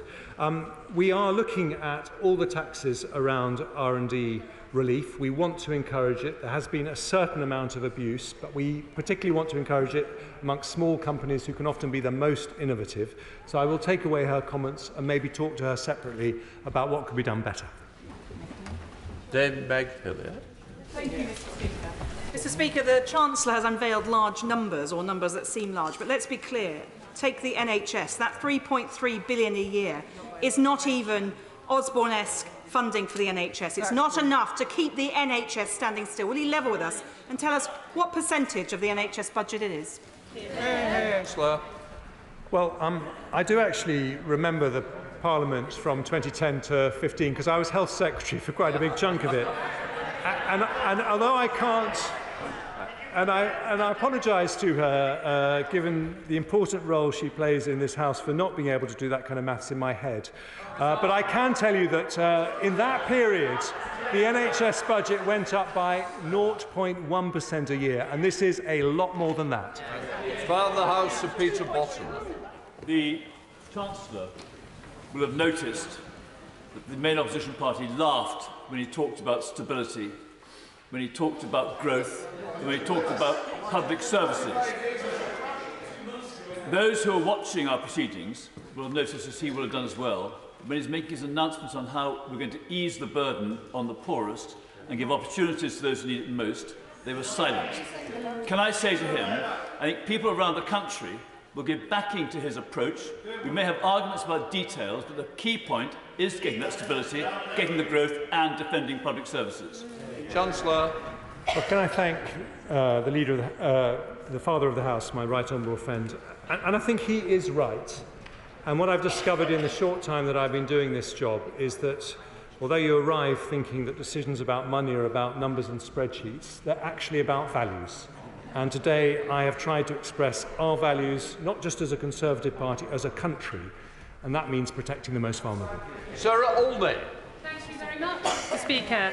This cost of chaos budget will cause untold pain for everyone. Soaring mortgages, unfair tax hikes, and further cuts to our struggling public services.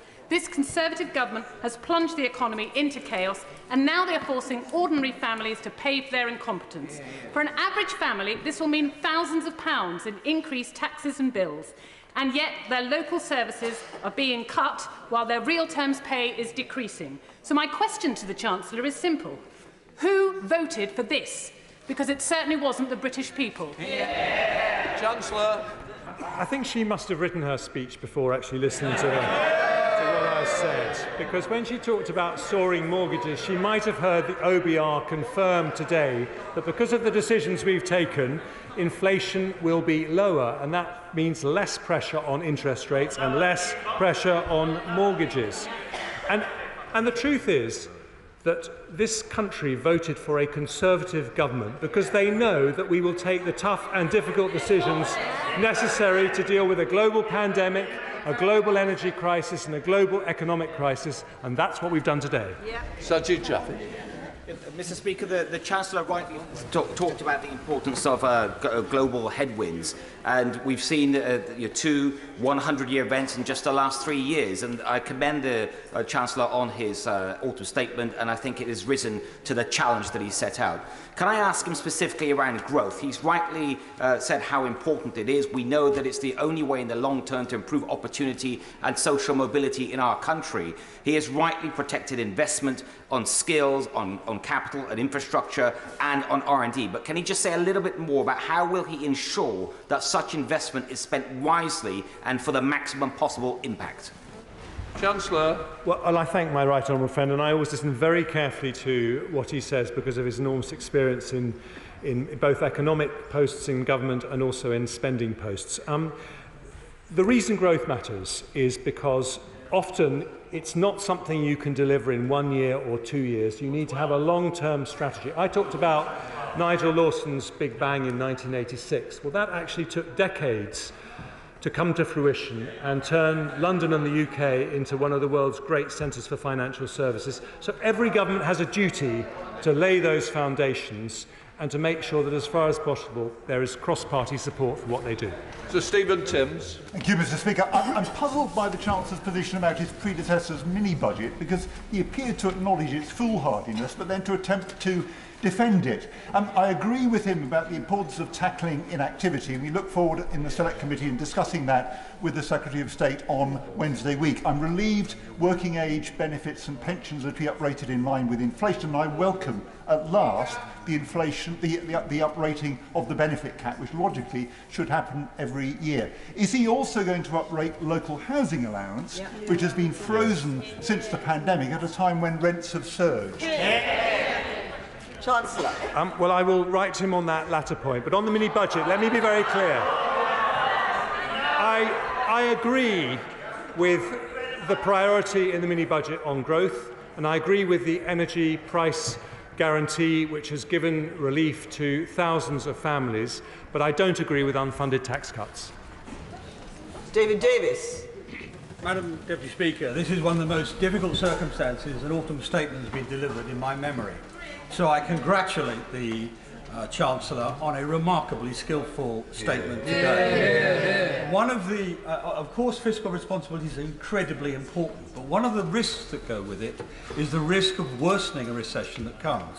So it's particularly important that on small businesses, on investment, on innovation, he came up with a radical new agenda for growth. And can I ask him that when he comes to deliver his budget in the spring, after hopefully gas prices have stabilised and financial markets have stabilised, he reinforces that agenda for growth? Chancellor. Well, my right honourable friend always speaks wisely on these issues, and I think that if we are going to go to the British people as a party that can deliver a plan for our economy, they need to see that we've made progress in the growth agenda. They need to see where this country is going to excel, not just in the next 2 years, but in the next 20, 30, 40 years. And I think that they will reward the party that demonstrates it understands how to do that, and that's what we do know. Margaret Hodge. Thank you, Madam Deputy Speaker. The Chancellor claimed in his statement that he was being fair and protecting the vulnerable. I think those claims were false, and his measures simply entrench inequality. Freezing income tax bans hurts low earners much more than high earners. And the real terms cuts of in public services hits the poorest and the most vulnerable. He had choices. Why could he not tax income enjoyed from wealth at the same rate as income earned from work? Why couldn't he reform national insurance so that high earners and people of pensionable age pay a fair contribution? Why didn't he address the inequities of the council tax system, whereby a Hartlepool homeowner whose property is valued at £150,000 pays more in council tax than a Westminster homeowner whose property is worth £8 million? And why, oh why, didn't he insist that HMRC do something about the £14.4 billion they lose every year through avoidance and evasion? Does the Chancellor accept that his callous cuts and his harsh hikes will do nothing to fix our unfair tax system? Chancellor. Well, I have enormous respect for the Right Honourable Lady, but I don't think those comments really did her justice, because these were £11 billion. These were £11 billion of spending increases for the NHS and schools, which will make an enormous difference to schools and hospitals in her constituency, as they will in mine. And on many of the points that she said, I have some agreement with what she said, and we've actually moved in her direction. On wealth taxes, for example, this is, I think, the biggest ever fall in the capital gains tax allowance. It's a very big change. With respect to high earners, we have had a big tax increase on anyone on the 45p rate, £1,000 a year for anyone over £150,000. And we are publishing distributional analysis that shows the impact of all these decisions, and they show that the biggest gainers are people with low incomes. Dame Andrea Leadsom. Thank you, Madam Deputy Speaker.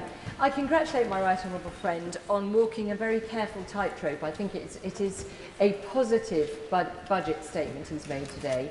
But can I ask him to look at energy in particular from the perspective of every family, where individual families need to reduce their own energy bills and also reduce their own energy usage. There is so much that can be done that I would commend to him from the 1922 committee work that was done to look at how individuals can do things like putting a timer on their Economy 7 boiler. They can reduce the temperature of their hot water, things that families could do for themselves.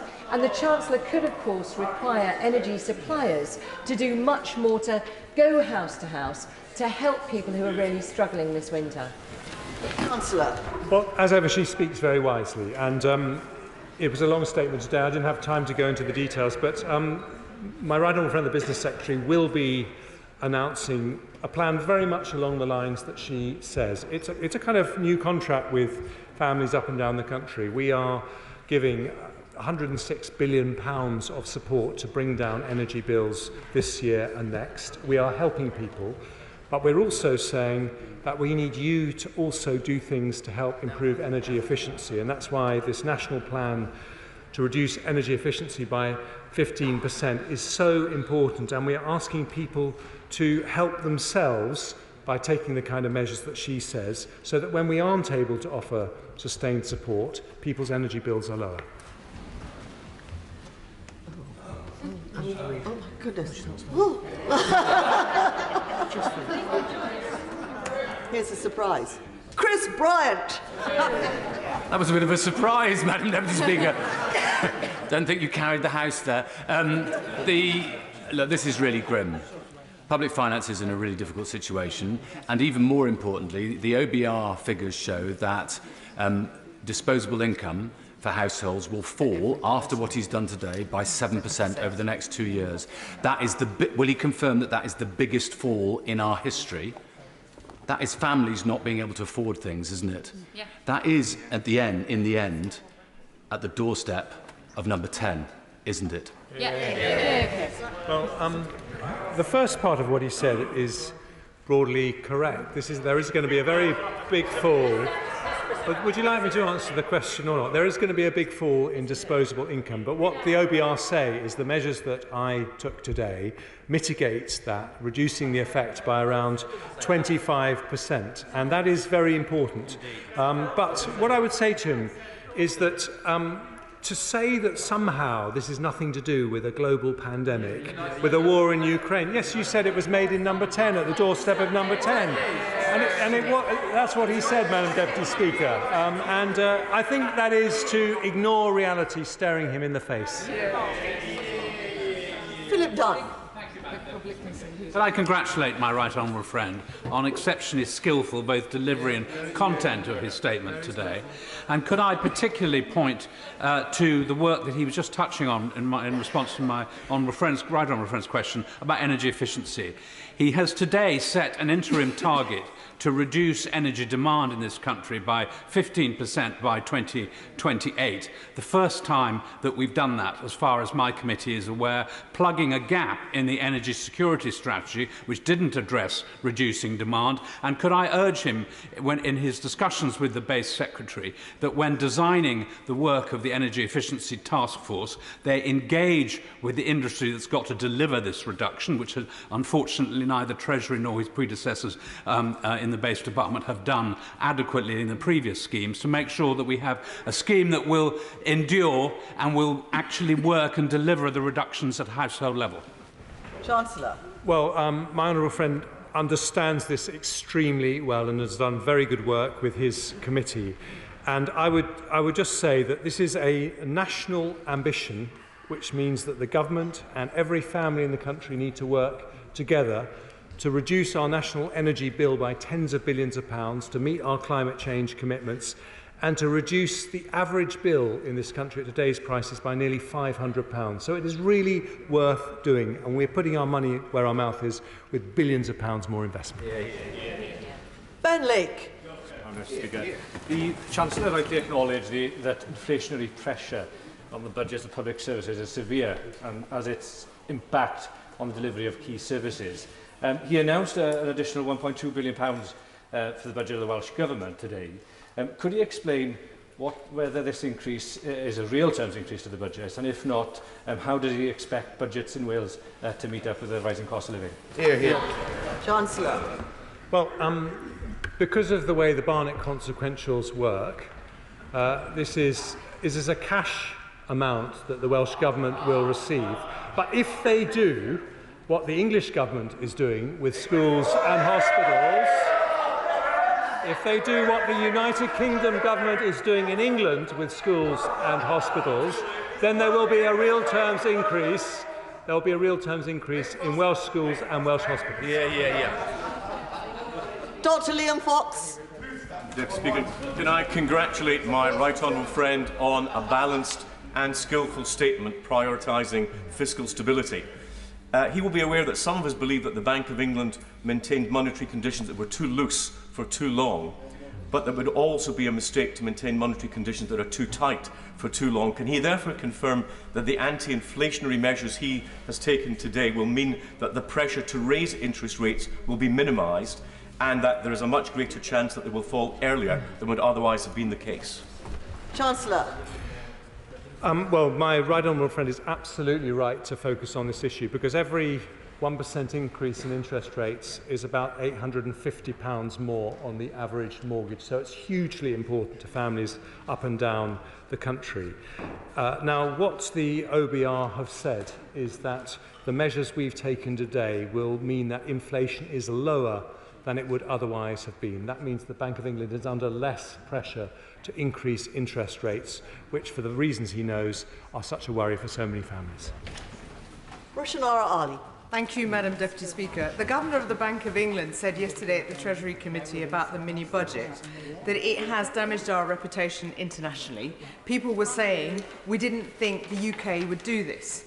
So why doesn't the Chancellor accept that it's because his party has destroyed our economic credibility and crashed the economy that the British people are now having to pay in tax rises and public service cuts the £55 billion of consolidation that he's talking about today? Chancellor. Madam Deputy Speaker, I've been pretty straightforward about saying there were mistakes in the mini-budget, and within 3 weeks we reversed them.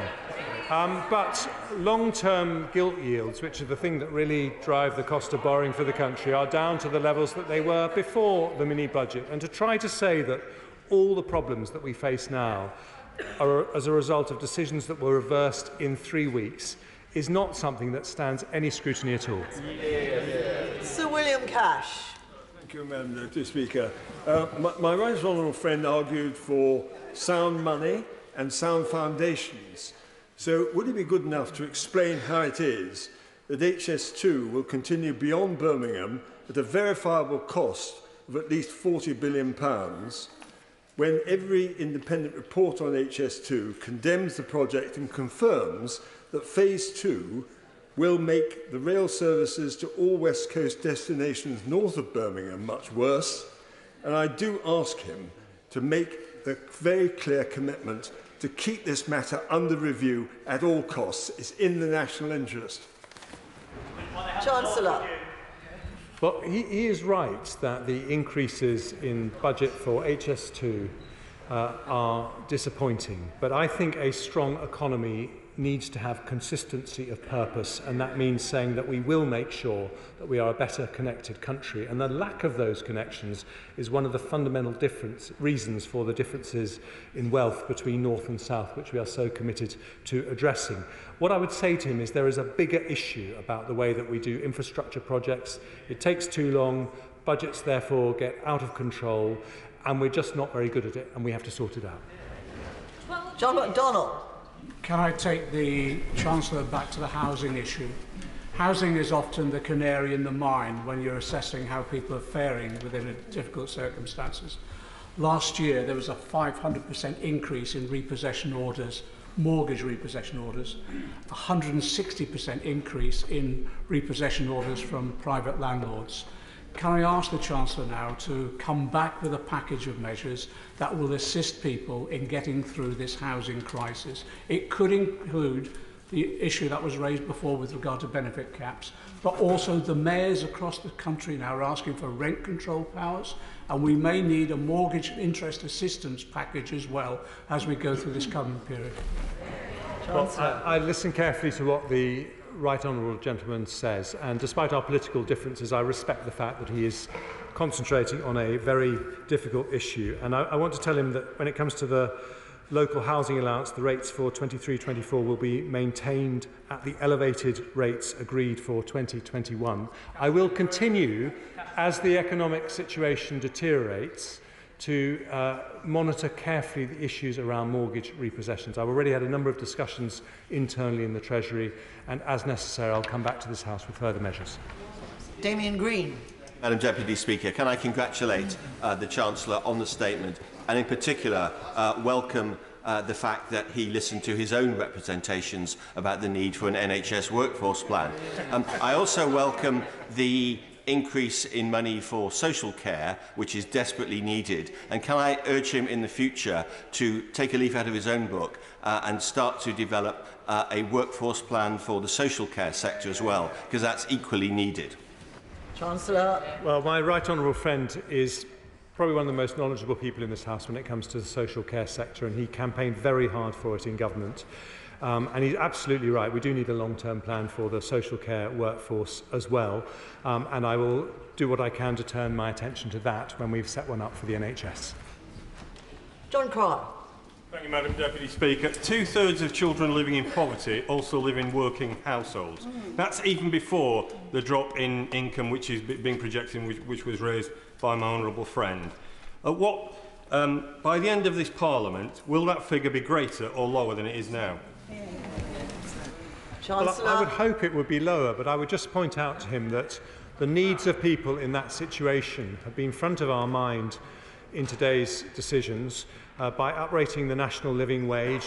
That is up to £1,600 extra for people on low incomes. The extra £900 that people on means-tested benefits will receive next year will make a big difference. And when it comes to pensioners, the increase in the pension rate by inflation is £870. So we are very much thinking about those people.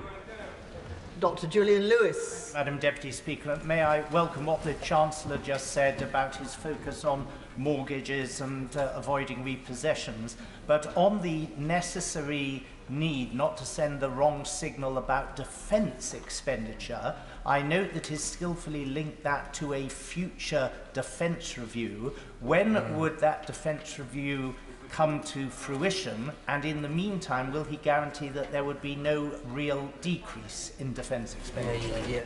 Well, I would expect my right honourable friend to look forensically at any comment that I make about defence. But I was very clear in my words, first of all, that the Prime Minister and I recognise the need to increase defence spending, and secondly, that the update for the integrated review needs to happen before the spring budget. So this is not pushing something into the long grass, this is making sure we get the decisions right. Ian Paisley. Thank you, Madam Deputy Speaker. The £650 million Barnett consequentials announced for Northern Ireland will go some way in plugging the gap that has been left by an inept finance minister in Northern Ireland, and for that we are welcome. But it only goes some way in plugging that gap, but it does recognise that without Westminster firepower, Northern Ireland would be in a considerably worse off place. With regards to the energy payments, which are for a lot of people in Northern Ireland woefully inadequate, 1,000 litres of oil today in Northern Ireland costs over £900. £300 will not cut it in that effect. Madam Deputy Speaker, could the Chancellor outline for us for the third time when will those payments actually be made to Northern Ireland?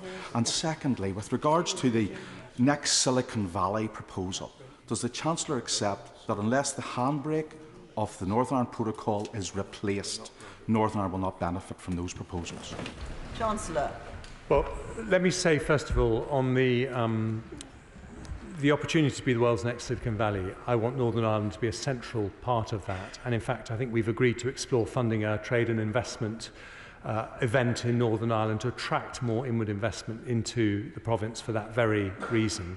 I am very aware that when it comes to fuel poverty issues, it is a different situation in Northern Ireland. I've had a number of discussions with my officials, and I'm aware that energy consumption patterns are slightly different. So if I may, I'll write to him with details on that, and I'm happy to engage with him separately.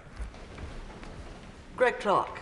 Thank you very much indeed, Madam Deputy Speaker. And can I congratulate the Chancellor on his meticulous and positive statement, which will be very well received in the science and technology communities.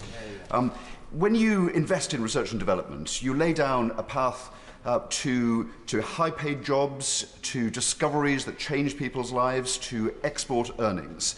And the commitment that he's made is the biggest increase in R&D funding in the history of this country. So will he now work with the Business Secretary to develop a strategy in which businesses can invest alongside the commitment that he's made so that we can get the most out of the commitment that he's made today? Chancellor. Well, there has been no stronger backer of science and research and development than my right honourable friend, and I will absolutely make that commitment. I think there's a lot of the elements in the industrial strategy that he put together that we can learn and weave into what we do next, because he's right, this can't happen with government money alone. We need to work in partnership with brilliant British innovators and really make the most of the incredible opportunity we have. George Howarth. Instead of shifting the cost of financing social care onto local authorities and hard-pressed council taxpayers, why didn't the Chancellor look at the possibility of using the money, the £10 billion that goes on buy-to-let, for example, to fund much-needed improvements in social care and other public policy areas? Well, we didn't shift the burden of funding onto local authorities. It's always been a shared responsibility, but as he heard from my statement, we're putting £1 billion next year into social care, £1.7 billion the year after. And taken together, that £4.7 billion is the biggest ever increase in the social care budget.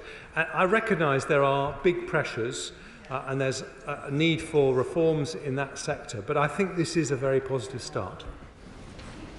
Teresa Villiers. Can I thank the Chancellor for the announcement on schools funding, which, as he knows, was something I raised with him as being crucially important.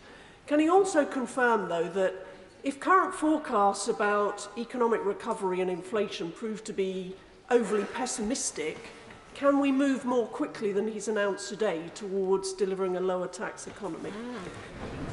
Chancellor.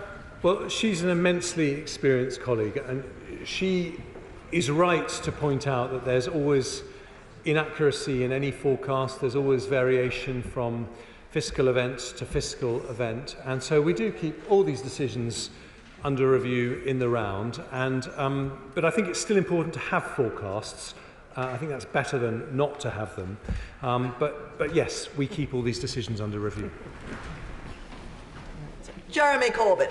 Thank you, Madam Deputy Speaker. Can I take the chance to back to the issues of housing, which others have raised? Raising the local housing allowance merely in line with inflation doesn't necessarily help many people on benefit living in the private rented sector, particularly in constituencies like mine, where generally speaking, many of those people end up being exported away from the area that they live in. What's more important is actually giving local authorities the power to introduce rent controls in areas of very high private sector rent. It's the biggest problem that many, particularly young people, face in their lives, excessive rent levels. Yesterday, the Secretary of State made a very interesting and very helpful statement on the issues of safety within all housing, which in his remarks means that there's going to have to be much more inspection done by local authorities. Will he ensure that local authorities are sufficiently funded to increase the levels of public health inspection in order to provide a safe living environment for people in all housing situations? Chancellor. Well, these are very important issues, and obviously the safety of properties in the private rented sector is extremely important. I'm not a fan of rent controls because I'm worried that that would reduce the supply of housing to the private rented sector.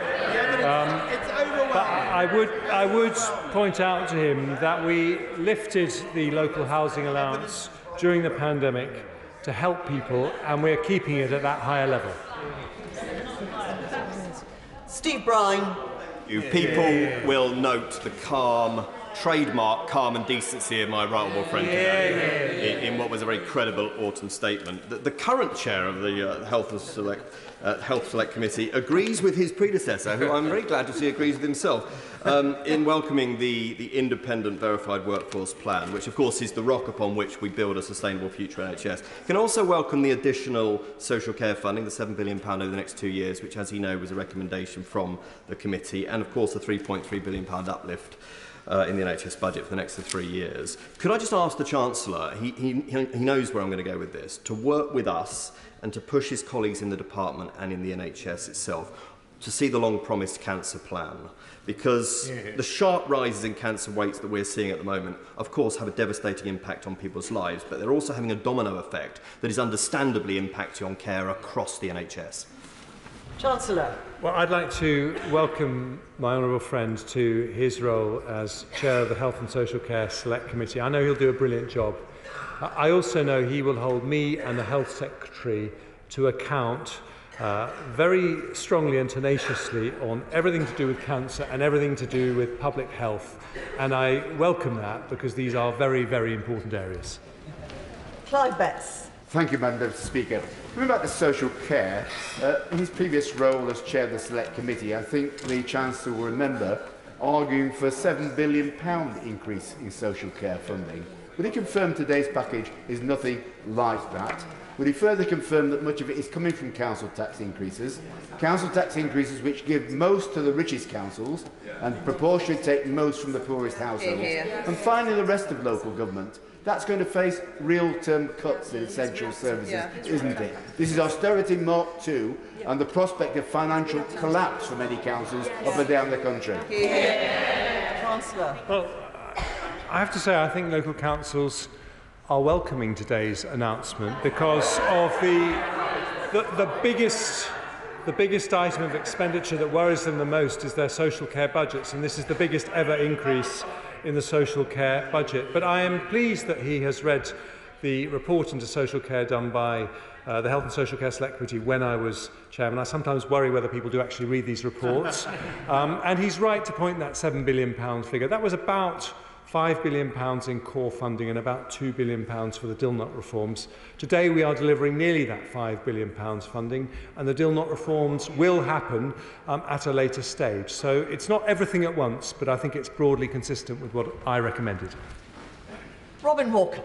Thank you, Madam Deputy Speaker. And I welcome my right honourable friend's correct focus on putting education and skills at the heart of his statement. I was one of many colleagues on this side of the House who wrote to him asking him to protect the school's budget, and he's gone further than that with the additional £2 billion over each of the next 2 years. So that is welcome. But can he confirm that it is his assessment and that of the Department of Education that will allow schools to fund the increase in teaching pay that has been recommended, but also the increase in non-teaching pay that they will face as a result of a rising living wage?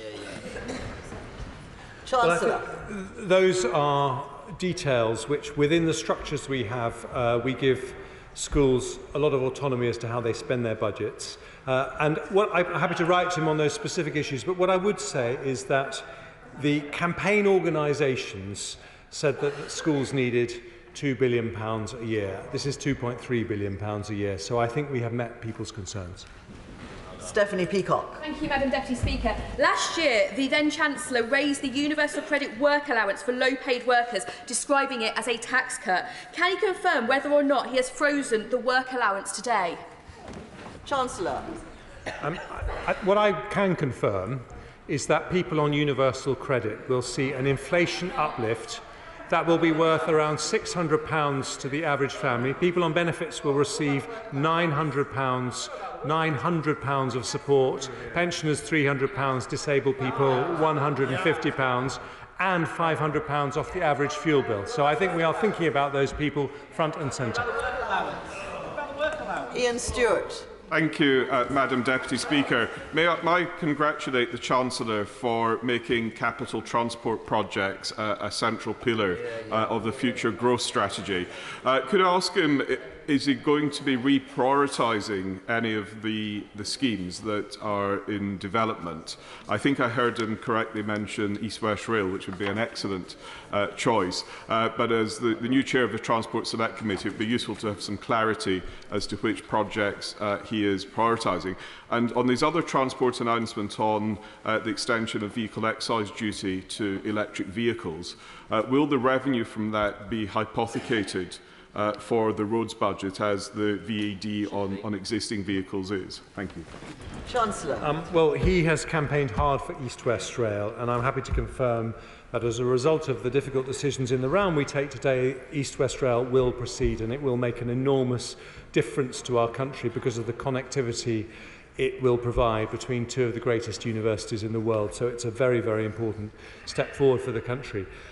With regards to the increase in the extension of VED to electric cars, which we're doing at the point when half of all sales in the UK will be of electric cars, this is asking people who have electric cars for £165 a year. Given that we've spent £2.5 billion on electric car charging points, this is, I think, not an unreasonable request. Caroline Lucas. Thank you very much, Madam Deputy Speaker. The Chancellor said he'll be honest about the challenges we face, so it is frankly extraordinary that he could speak for almost an hour without once acknowledging the economic catastrophe of Brexit. According to the OBR, it will slash productivity by 4%. It has delivered a 15% drop in trade. It will be 14% in investment. It will increase food prices by 6%. It will deliver lower wages, workforce shortages, and the highest inflation in the G7. When will he actually name the elephant in the room? When will he start to actually address that and reverse some of the damage that it's doing? Chancellor. Let me say to her, I don't deny for 1 second that Brexit will be a change in our economic model. But whether we make a success of it or not is up to us. And this government is going to make a success of it and make it a tremendous opportunity. Anthony Bragg. Thank you, Madam Deputy Speaker. And I'd like to congratulate my right honourable friend, the Chancellor, on this carefully crafted and carefully balanced autumn statement, where you've managed to fill the fiscal black hole without raising the headline rates of tax. You've managed to protect education, the health service and pensioners. And all the research institutes in my constituency, I know, very much welcome the commitment to keep R&D funding going up to £20 billion a year. And I look forward to grilling the Chancellor on some of the details when he appears in front of the Treasury Select Committee. But my constituency is the life science capital of Europe. We suffer acutely from the shortage of nurses and doctors, and I've been working with medical groups to try and push for high levels of training, up to 15,000 places a year for doctors. So I very much welcome the fact the Chancellor agrees with himself and wants to introduce this NHS long-term workforce plan. Can he confirm or not whether, as part of that one of the objectives of it will be to make the UK self-sufficient ultimately in the training of nurses and doctors? Chancellor. Absolutely, because the NHS as it stands at the moment would fall over without the brilliant contribution made by doctors and nurses born or trained overseas. I think it's about 24% of doctors in the NHS at the moment. And we always welcome international exchanges, but in the end, a huge health organisation like the NHS, the biggest health organisation in the world, should be training the number of doctors and nurses that it needs itself. With a 2 million shortage of doctors worldwide, there is no other alternative. Angus Brendan McNeill. Thank you very much, Madam Deputy Speaker. It's funny that the same Tories today are congratulating him, where 55 days ago lined up to congratulate his predecessor on the disastrous mini-budget in what he correctly described as the English government, a sign of things to come. But the question that's being asked by people in Lewis and Harris and Euston Barra is, when exactly is the government paying the off-grid fuel support for the likes of those with central heating oil? It's now mid-November, Chancellor. We need the dates and we need this to happen. We do. We're working on it, and we'll make sure it's paid as quickly as possible. Darren Henry. Speaker, I thank the Chancellor for his statement today. It is right, of course, that we focus on stabilising the economy and improving growth, ensuring support is in place for the most vulnerable in our society. This statement has set out to achieve that. But there were 2 points of particular concern to my constituents in Broxton. One was the triple lock, so I was delighted that remained. The other was investment in infrastructure and transport in the East Midlands. Didn't hear anything about that. The East Midlands has the lowest investment in transport infrastructure year on year. Could the Chancellor lay out how the East Midlands will benefit from his statement today? Chancellor. Well, I thank my noble friend for his question, and the detailed decisions about what we do with respect to infrastructure in the East Midlands will follow, but I want to reassure him that we have not made big cuts in our capital budget. We've protected it at the very high levels it was increased to by previous Conservative governments, so we'll be in a better position to support regions like the East Midlands than we would have done if we'd made the mistake of mortgaging our future by cutting our capital spend.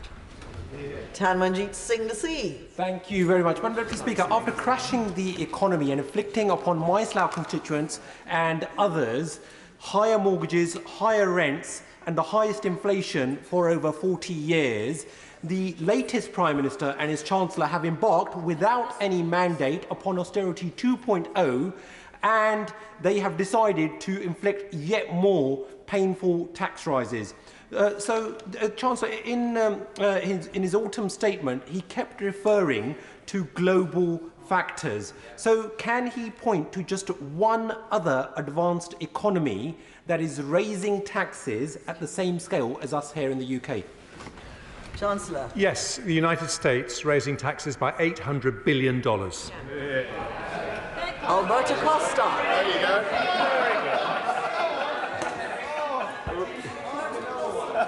Thank you, Madam Deputy Speaker.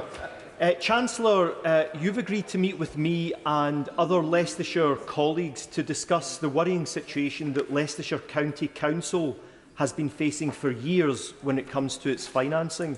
Whilst I greatly welcome your autumn statement today, will the Chancellor tell the House and indeed Leicestershire County Council who are listening to proceedings today how his autumn statement will help them with their finances?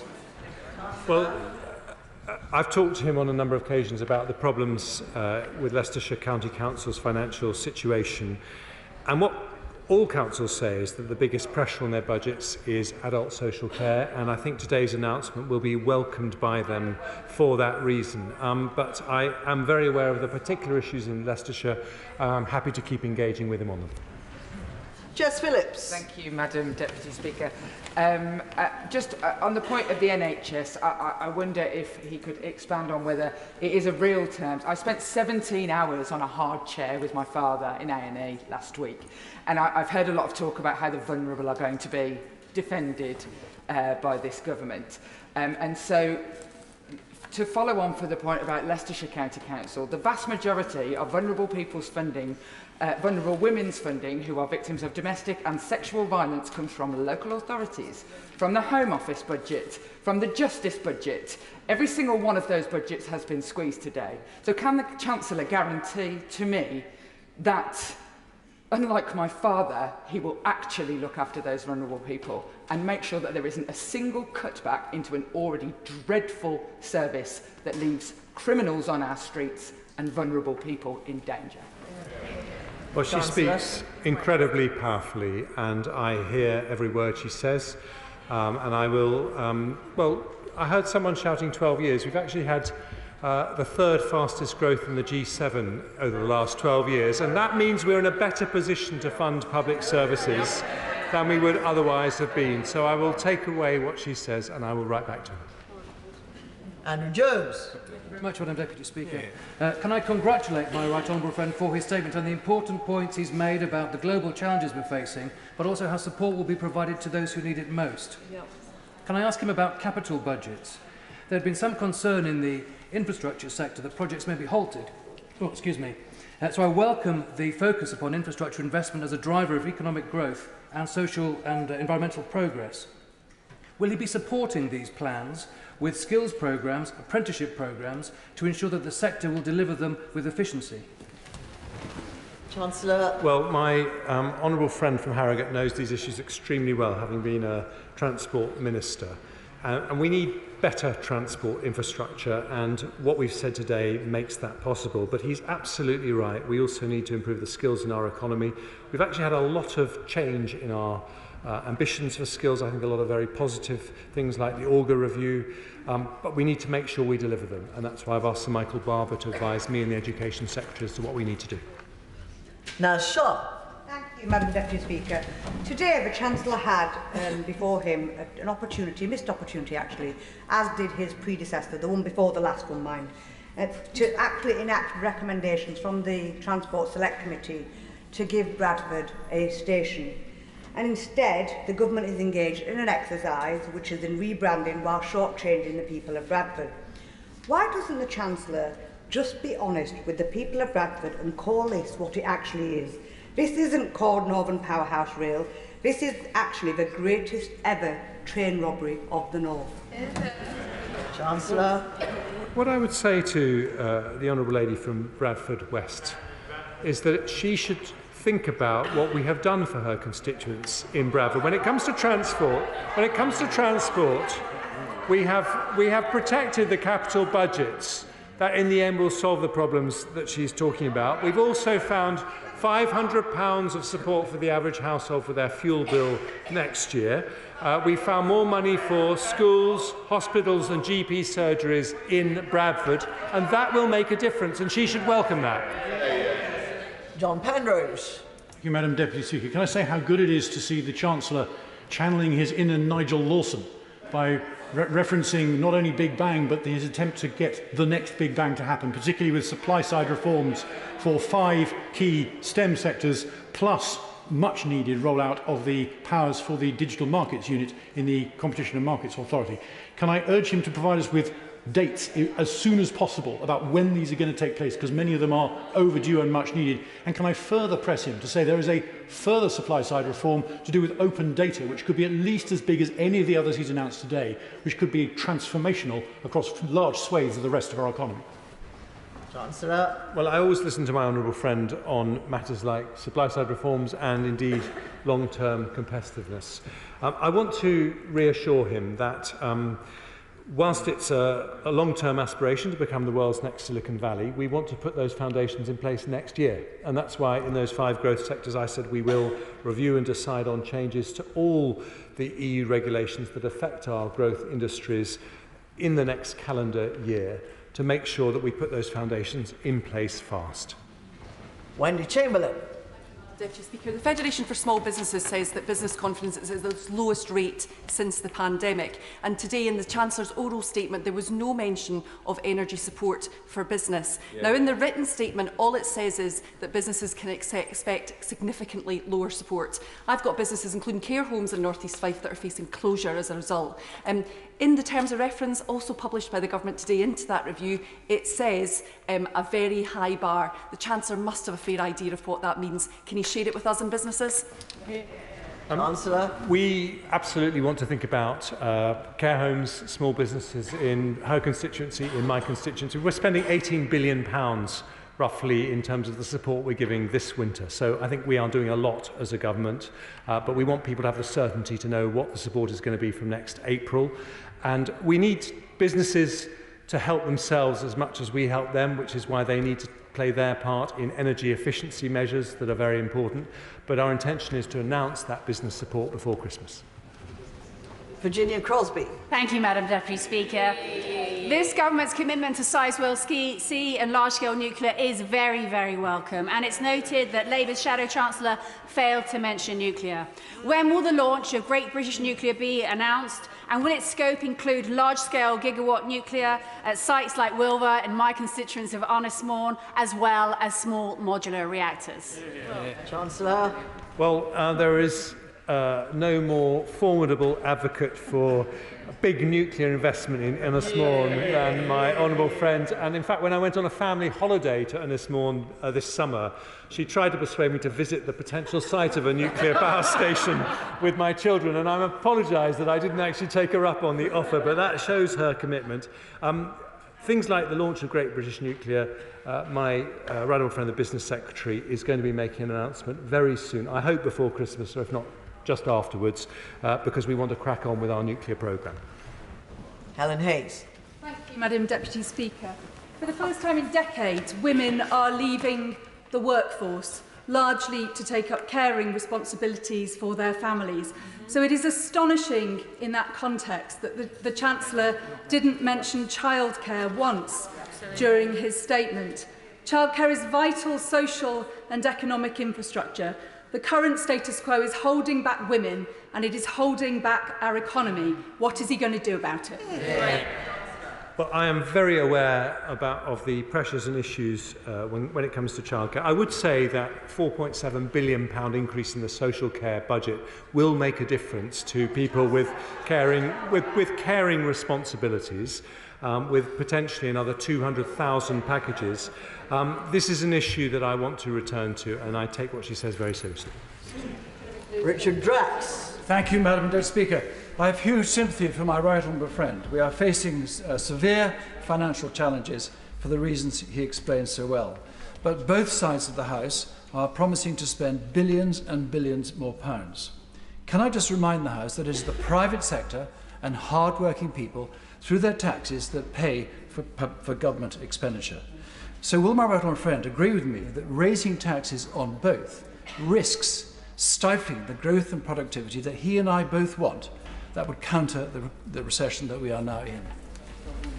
Well, my honourable friend from South Dorset is right to make the case for a lightly taxed, dynamic economy, and I would like to bring taxes down from their current level. I think we are faced with the necessity to do something fast to restore sound money and to bring inflation down from 11%, which is why we've made difficult decisions today. But yes, he is absolutely right. There is no future for this country unless we get back on the path to being a lower taxed economy. Steve McKean. Well, as we say, Madam Deputy Speaker, the Tory party might learn more from its mistakes if it wasn't so busy denying them. Can I congratulate the Chancellor on a wonderful not me gov performance? But in the interest of candour, will he confirm that what he actually told the House today is that after 12 years in power, the Tory plan is to cut around £27 billion from public spending? I can confirm that what he said is wrong, because these plans I announced today show that we are protecting public spending in real terms over the next 5 years. Peter Aldous. Thank you, Madam Deputy Speaker. I congratulate my right honourable friend for his statement. I welcome the protection that he has announced for the most vulnerable, the government's support for Sizewell C, the announcement of a devolution deal for Suffolk, the appointment of Sir Michael Barber to prepare a skills reform programme so that the many and not the few can participate in the proceeds of growth, and his commitment to a step change in the UK's efficiency programme. Can I highlight to him the enormous potential that the Lowestoft Port investment zone can play as a centre of excellence for low-carbon industry? And can I urge him to give full consideration to the proposal that will be forthcoming ahead of the March budget? Well, my honourable friend is a formidable advocate for Lowestoft and the Lowestoft Port investment zone.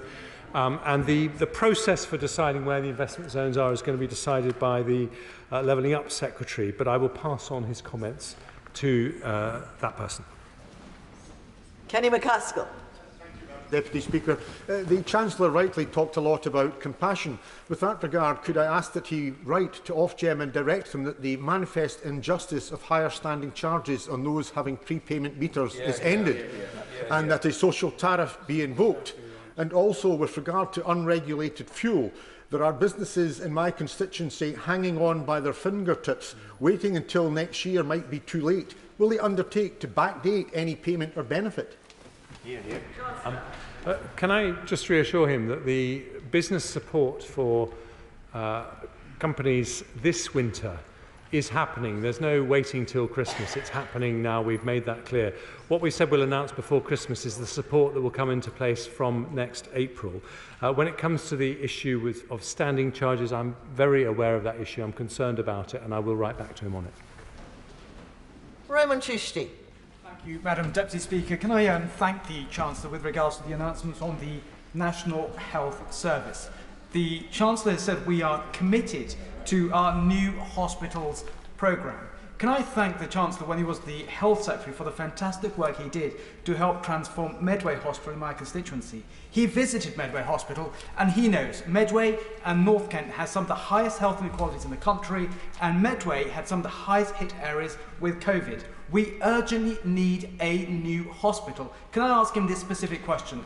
We're all amongst equals here. We want fair allocation of resources. How will that criteria be applied? Because on any criteria, Medway urgently needs a new hospital.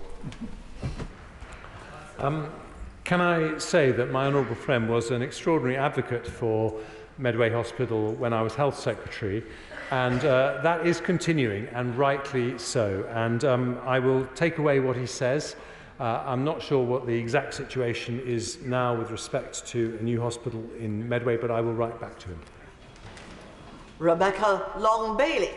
Madam Deputy Speaker, the statement proposes council tax increases to top up social care funding, but the Chancellor must be aware that in Salford, the 18th most deprived local authority, with a current list of 27,000 people accessing council tax reduction support, any increases would raise firstly only nominal funds, but the pain would also be felt by residents on a huge scale. So firstly, how will Salford pay for its social care? And secondly, what support will he provide to mitigate the impact on those who can't afford council tax increases? Well, she's right to raise those concerns, and the flexibility on council tax is only part of the way that we are funding the £4.7 billion increase in the social care budget. Part of it is coming from the delay in the Deal-Not reforms, and part of it is coming from 1 billion and then 1.7 billion from central government coffers. So we recognise those concerns, but what I would say is that this is a package that is designed in its entirety to give the maximum possible support to the most vulnerable people, and I hope it will be welcomed in her constituency. Stand up. Oh my goodness, Robbie Moore. Thank you, Madam Deputy Speaker. Just last week, I met with residents of More Help in Longleat, attended a coffee morning in speaking with constituents in Silsden Town Hall, met with Ilkley Good Neighbours, and had several constituency meetings in Keighley, with all asking me for the pensions triple lock to be protected. So on their behalf, can I thank the Chancellor, and can my right honourable friend confirm that by protecting the pensioners with their triple lock, the government will be providing the biggest cash increase to the state pension ever? I can absolutely confirm that it was the right thing to do, and we're also giving lots of other help to pensioners, including £500 off their fuel bills on average across the country, an extra payment of £300 for all pensioner households to help with cost of living pressures next year, and that's on top of existing help such as the winter fuel payment. Amy Callaghan. Thank you, Madam Deputy Speaker. The first round of austerity contributed to over 300,000 excess deaths. This government has made a political choice to impose austerity 2.0. Instead of increasing the benefit cap, will he scrap the cap on benefits, and if not, why not? It's lovely to see the honourable member from East Dunbartonshire back in the House. And let me say to her that we are doing everything we can to help people on benefits, including a £900 one-off payment next year to help with cost of living pressures, an average of £500 off their energy bills. If they are working, there is the increase in the national living wage, which is up to £1,600. So I think that will really help our constituents. Philip Holloway. When the Chancellor was Health Secretary, he very kindly visited Kettering General Hospital, which is the #1 local issue in the Kettering constituency, and he will understand the importance that local people attach to the promised £396 million redevelopment of the hospital. The first 10% of that investment is now underway. Can the Chancellor confirm that the bulk of the investment was always going to be in the period 2025 to 2030 under Health Infrastructure Plan 2 funding? Can the Chancellor confirm that Kettering Hospital remains in that programme? Can I say that it is not possible to be Health Secretary in this country without visiting Kettering Hospital, and he is a formidable advocate for it. And I remember the visit very well, and I remember how crowded the hospital was and why there is such a big need for a new hospital. We are committed to the new hospitals programme. I'll write back to him with precise details of where Kettering stands in that process. Judith Cummins. Thank you, Madam Deputy Speaker. Chancellor, for absolute clarity, is he confirming today that Transport for the North's preferred option for Northern Powerhouse Rail with a stop in Bradford is now scrapped under this Conservative government? I'm confirming that core Northern Powerhouse Rail will go ahead and that we are protecting our capital budget so that we can do as many other worthwhile additions to our transport infrastructure as possible. Mark Pawsey. Deputy Speaker, my constituents in Rugby and Bulkington won't enjoy the tough decisions that the Chancellor has had to make today, but will understand the need for sound finances after the huge expenditure the country has made on the pandemic and supporting people through their energy costs as a consequence of the war in Ukraine. But they'll also want to know that businesses will continue to invest, to grow and create jobs. So can the Chancellor speak about the incentives that still exist for businesses to do exactly that? I'm very happy to do that, and my honourable friend from Rugby is quite right to raise those issues. So we're doing a lot of short-term things, including help with energy bills, but also on business rates as we move to a new business rate system. We are freezing the levels at which business rates can increase. We are introducing a 75% discount next year for retail, hospitality and leisure businesses. But fundamentally, as a Conservative government, we know that we cannot flourish as an economy without flourishing small businesses, and we will back them to the hilt. Dame Nia Griffith. Thank you very much indeed, Madam Deputy Speaker. Well, the Chancellor has mentioned innovation. Now, a modern steel industry is absolutely vital to our future prosperity. So will he now earmark the £200 million which was originally contributed in good faith by steel producers and which has now been returned to the UK government from the EU Research Fund for Steel and Coal, and use it to set up a UK Steel Innovation Fund to develop the steel technologies we need to drive growth and work towards net zero? Well, I'll happily look into that issue and write back to her, but she will know that one of the growth industries that I identified was advanced manufacturing. And I think that there's a lot that we can do to make sure that the steel industry is competitive in this country, and we want it to have a bright future. Laura Farris.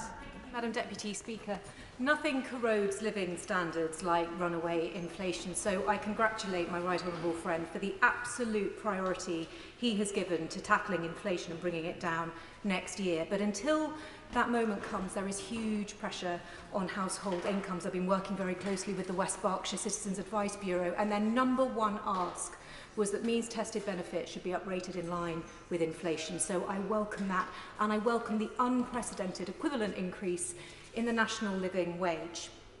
May I ask him this? Could he ensure that his department, and indeed BEIS, continues to work hand in glove with HMRC on that small number of rogue employers who try to avoid their statutory wage obligations? Thank you. That's a very good question. I will happily write back to her with what we are doing and what we can do, and I would like her to pass on my thanks to the West Berkshire Citizens Advice Bureau for the incredibly important work they are doing to support people through a very difficult period. Lloyd Russell Moyle. Thank you. This is a budget of austerity 2.0, is it not? And of course, different decisions could have been made. He could have decided to abolish the upper limit on national insurance, raising over £30 billion and solving adult social care in one fell swoop, along with the crisis in council funding. He chose not to, instead to burden poorer people, working people. But on a specific point around housing and energy, the Chancellor has said that he's going to freeze local housing allowance. That is a freeze at the 30th percentile from 3 years ago, when it was last uplifted just at the beginning of the pandemic, or 2 years ago. Will he please review that decision, along with the fact that people who live in blocks of flats and receive communal energy have received no support for their energy bills, and they need that desperately to come through, and he has promised it before? As I explained to the Honourable Gentleman, we increased local housing allowance at the start of the pandemic significantly, and we are keeping it at that higher level. But if he talks about difficult decisions, I would say there's one difficult decision on the table today, and that is, do we do what's necessary to tackle inflation? And on this side of the House, the answer is yes. Yep. James Wild. Thank you very much, Madam Deputy Speaker, and I welcome the commitment in my right honourable friend's statement to the new hospitals building programme. And given the statement by the Secretary of State for Health yesterday that he would deal with the concrete cancer, which means that the Queen Elizabeth Hospital in my constituency has 3,000 props holding up its roof, will he reassure people in North West Norfolk that the government will make the urgent decisions to build a new QEH? Well, I visited the QEH, and I absolutely understand the concerns that my honourable friend is talking about, and I will write to him about what's happening, but we do commit today that we will protect the new hospitals programme, and we do want to spend very, very important money in our capital programme in the NHS. Brendan O'Hara. Madam Deputy Speaker, my rural, economically fragile Argyll and Bute constituency has been battered by a Brexit we did not vote for, resulting in the loss of European markets for our abundant seafood and meat products. What we also have in abundance is wind and water, which lashes in from the Atlantic, something which we haven't just learned to live with, but we've learned to harness and benefit from. So why on earth has he decided to tax electricity generators 10% higher than oil and gas producers? And if there's a 91% investment allowance for the oil and gas sector, can he tell me what is the figure for the renewable sector? I've had wonderful holidays in his constituency, and I can attest to the high levels of wind and water there. It is one of the most beautiful parts of the country. But in terms of the windfall tax on electricity generators, the rate is calculated to make sure that we are only taxing genuine windfall profits. I think it's reasonable to do it. Overall, these taxes raise about £54 billion. This year and next year, we're spending more than £100 billion in supporting people with their energy bills, and they only kick in over £75 a unit, which is a generously high unit. Greg Smith. Thank you, Madam Deputy Speaker. I absolutely agree with my right honourable friend when he talks about the inflationary pressures coming from the aftershocks of the pandemic and the war in Ukraine. We see that at the fuel pumps, and more significantly, our haulage and logistics sector sees that at the fuel pumps, with the enormous level of taxation, particularly on diesel, driving inflation in order to get food, to get goods to our shelves. So as he prepares for the March budget, will my right honourable friend look at the inflationary impact of fuel duty on top of the high cost of diesel and look to see if we can reduce it? I can assure him I will absolutely do that, and we have a little bit of time, and I know that fuel duty is a very important issue to him and many other colleagues. Dame Diana Johnson. Thank you, Madam Deputy Speaker. The Prime Minister said that he was going to deliver Northern Powerhouse Rail in full. Now, with the Chancellor's announcement this morning, Hull remains excluded from Northern Powerhouse Rail for the next 30 years. In stark contrast to the go-ahead on the Oxford to Cambridge line. So could the Chancellor just explain to me and my constituents, why are the last areas to see investment in infrastructure the first areas to have it ruled out when this Tory government crashes the economy? Well, as she knows, the economy has been growing faster than France, Germany, Italy, Japan over the last 12 years. So that's not a fair characterisation. What I'm able to do, because of the difficult decisions that we've taken today, is largely protect the capital budget, which means we can do more to improve infrastructure to Hull and other parts of England, and that is the right thing to do. And I would just say to her, if we didn't take the difficult decisions that we're taking today, we would never be able to improve our transport infrastructure, and we don't want that, which is why we are taking difficult decisions that her party isn't supporting. Simon Baines. Thank you, Madam Deputy Speaker. May I congratulate the Chancellor on his skillful and compassionate autumn statement, and also welcome the additional funding of £1.2 billion for Wales. Could the Chancellor reassure vulnerable residents in my constituency of Clwyd South that government assistance with their very high energy bills will continue as long as it's needed, so that we protect them to the very best of our ability? That is absolutely what we want to do, and that's why we're announcing today the energy price guarantee will continue supporting his constituents in an average household by about £500 during the course of next year. But going forward, because these are multi-billion-pound programmes, we need people to work together with the government to also improve their energy efficiency. So the other thing that the Business Secretary will be announcing shortly is a long-term energy independence and energy efficiency plan that, if we do it, will bring down the average fuel bill by another £500. Ian Meads. Speaker. Madam Deputy Speaker, in a statement, the Chancellor said it is because of difficult decisions in 2010 that the government could then go on to do several things. But however, places like Gateshead are still living with the drastically detrimental consequences of those 2010 decisions. The decision to incrementally withdraw revenue support grant from councils means that my own local authority is £179 million per year worse off now than it was in 2010. And many local authorities with a low council tax base are in exactly the same boat. We're worried about austerity 2.0, but we're also very, very worried about the continuing consequences of austerity 2010. So after 12 years, when will this government do something about local government finance to prove to people in Gateshead that the words of levelling up are not just empty rhetoric? Well, you know, he's absolutely right to say how important the Levelling Up programme is. And I would point out to him that the economic growth that we've had since 2010 means we are able to invest in capital projects today.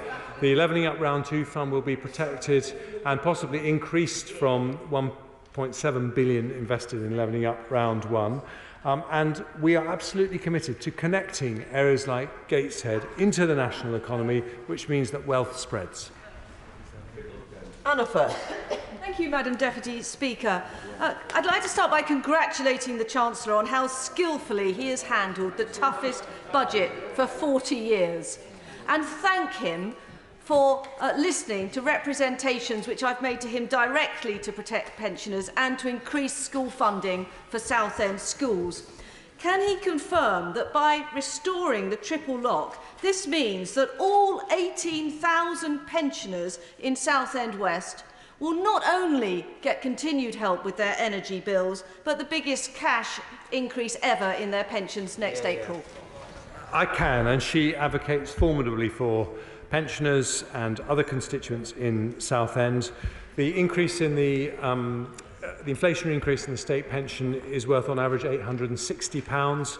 There's also going to be a £300 payment to pensioners next year to help with cost of living pressures, and for an average house £500 reduction in their fuel bill at today's prices. So I think that's a package she can tell her constituents shows a Conservative government cares about our most vulnerable citizens. Munira Wilson. Thank you very much, Madam Deputy Speaker. The Chancellor rightly claimed that education is not just an economic mission, but a moral mission. So could he explain to the House why it is that he's still able to find £6.5 billion in tax cuts for the biggest banks over the next 5 years, but no money to expand free school meal provision when 800,000 children living in poverty aren't even entitled to a hot meal at school? Hungry children can't learn. So much for his moral mission. Where she and I agree is on the importance of education, the importance of supporting children and lifting families out of poverty. Where we disagree is on the role of banks, who create enormous wealth for this country and actually help to fund our NHS and schools by the corporation taxes they pay. Paul Holmes. Okay, can I congratulate the Chancellor on bringing forward an autumn statement that focuses on the long-term stability that this country needs. My constituency of Eastleigh has a large number of park home sites which rely on communal accounts or individual MP gas bottles. So can I ask the Chancellor to confirm that LPG used to heat park homes, not just standard bill homes, will be covered by the announcement of the doubling of the payment? And will he make sure that the payments to the constituents that need it most is efficient and delivered as quickly as possible? I'm very happy to confirm both of those points. I have park homes in my own constituency. Barbara Keeley. Thank you, Madam Deputy Speaker. From his time as Chair of the Health and Social Care Committee, which we're hearing about plenty in this statement, the Chancellor knows that NHS England spent a ludicrous amount on detaining autistic people and people with learning disabilities in inappropriate and often substandard inpatient care. I know that the Chancellor understands this. He's nodding. He himself said during the committee's inquiry into this that the level of community provision is totally inadequate. Will he listen to himself again? And will he commit to looking into this issue with the Health and Social Care Secretary so that we're no longer throwing money away on substandard care when autistic people and people in learning disabilities could be living happier lives in the community? Well, she and I have talked about these issues many times, and can I just say, across the political divide, it has been a privilege to work with her on social care issues and to see the concern that she has in public and in private about all these issues. I agree it is a scandal that we have so many people detained in secure accommodation who could be in the community, and I absolutely will work with my right honourable friend, the Health Secretary, to see what can be done. Rachel McLean. Thank you very much, Madam Deputy Speaker.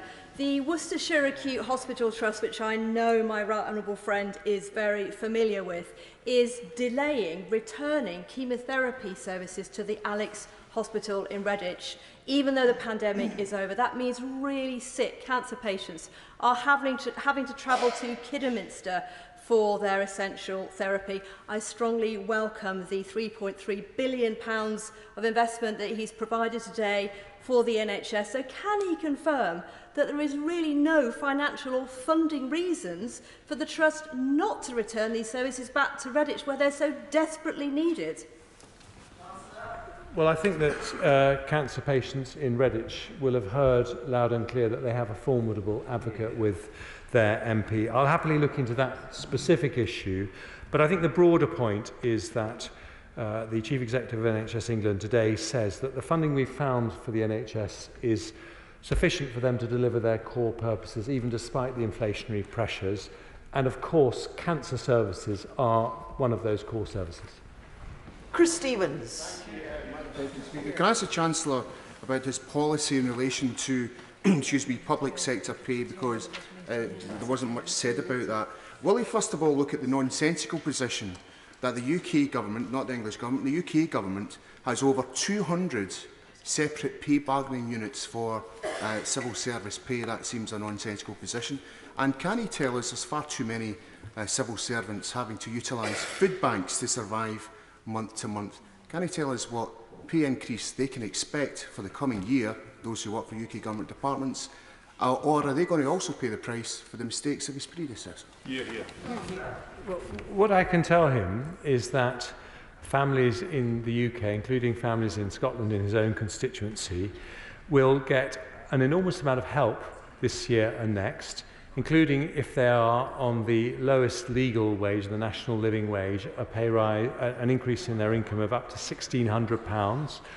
If they're on means-tested benefits, £900. If they're a pensioner, they'll get the triple lock increase of £870. I could go on, but I think that this autumn statement knits together as a statement that is designed to help people on low pay, including in the public sector.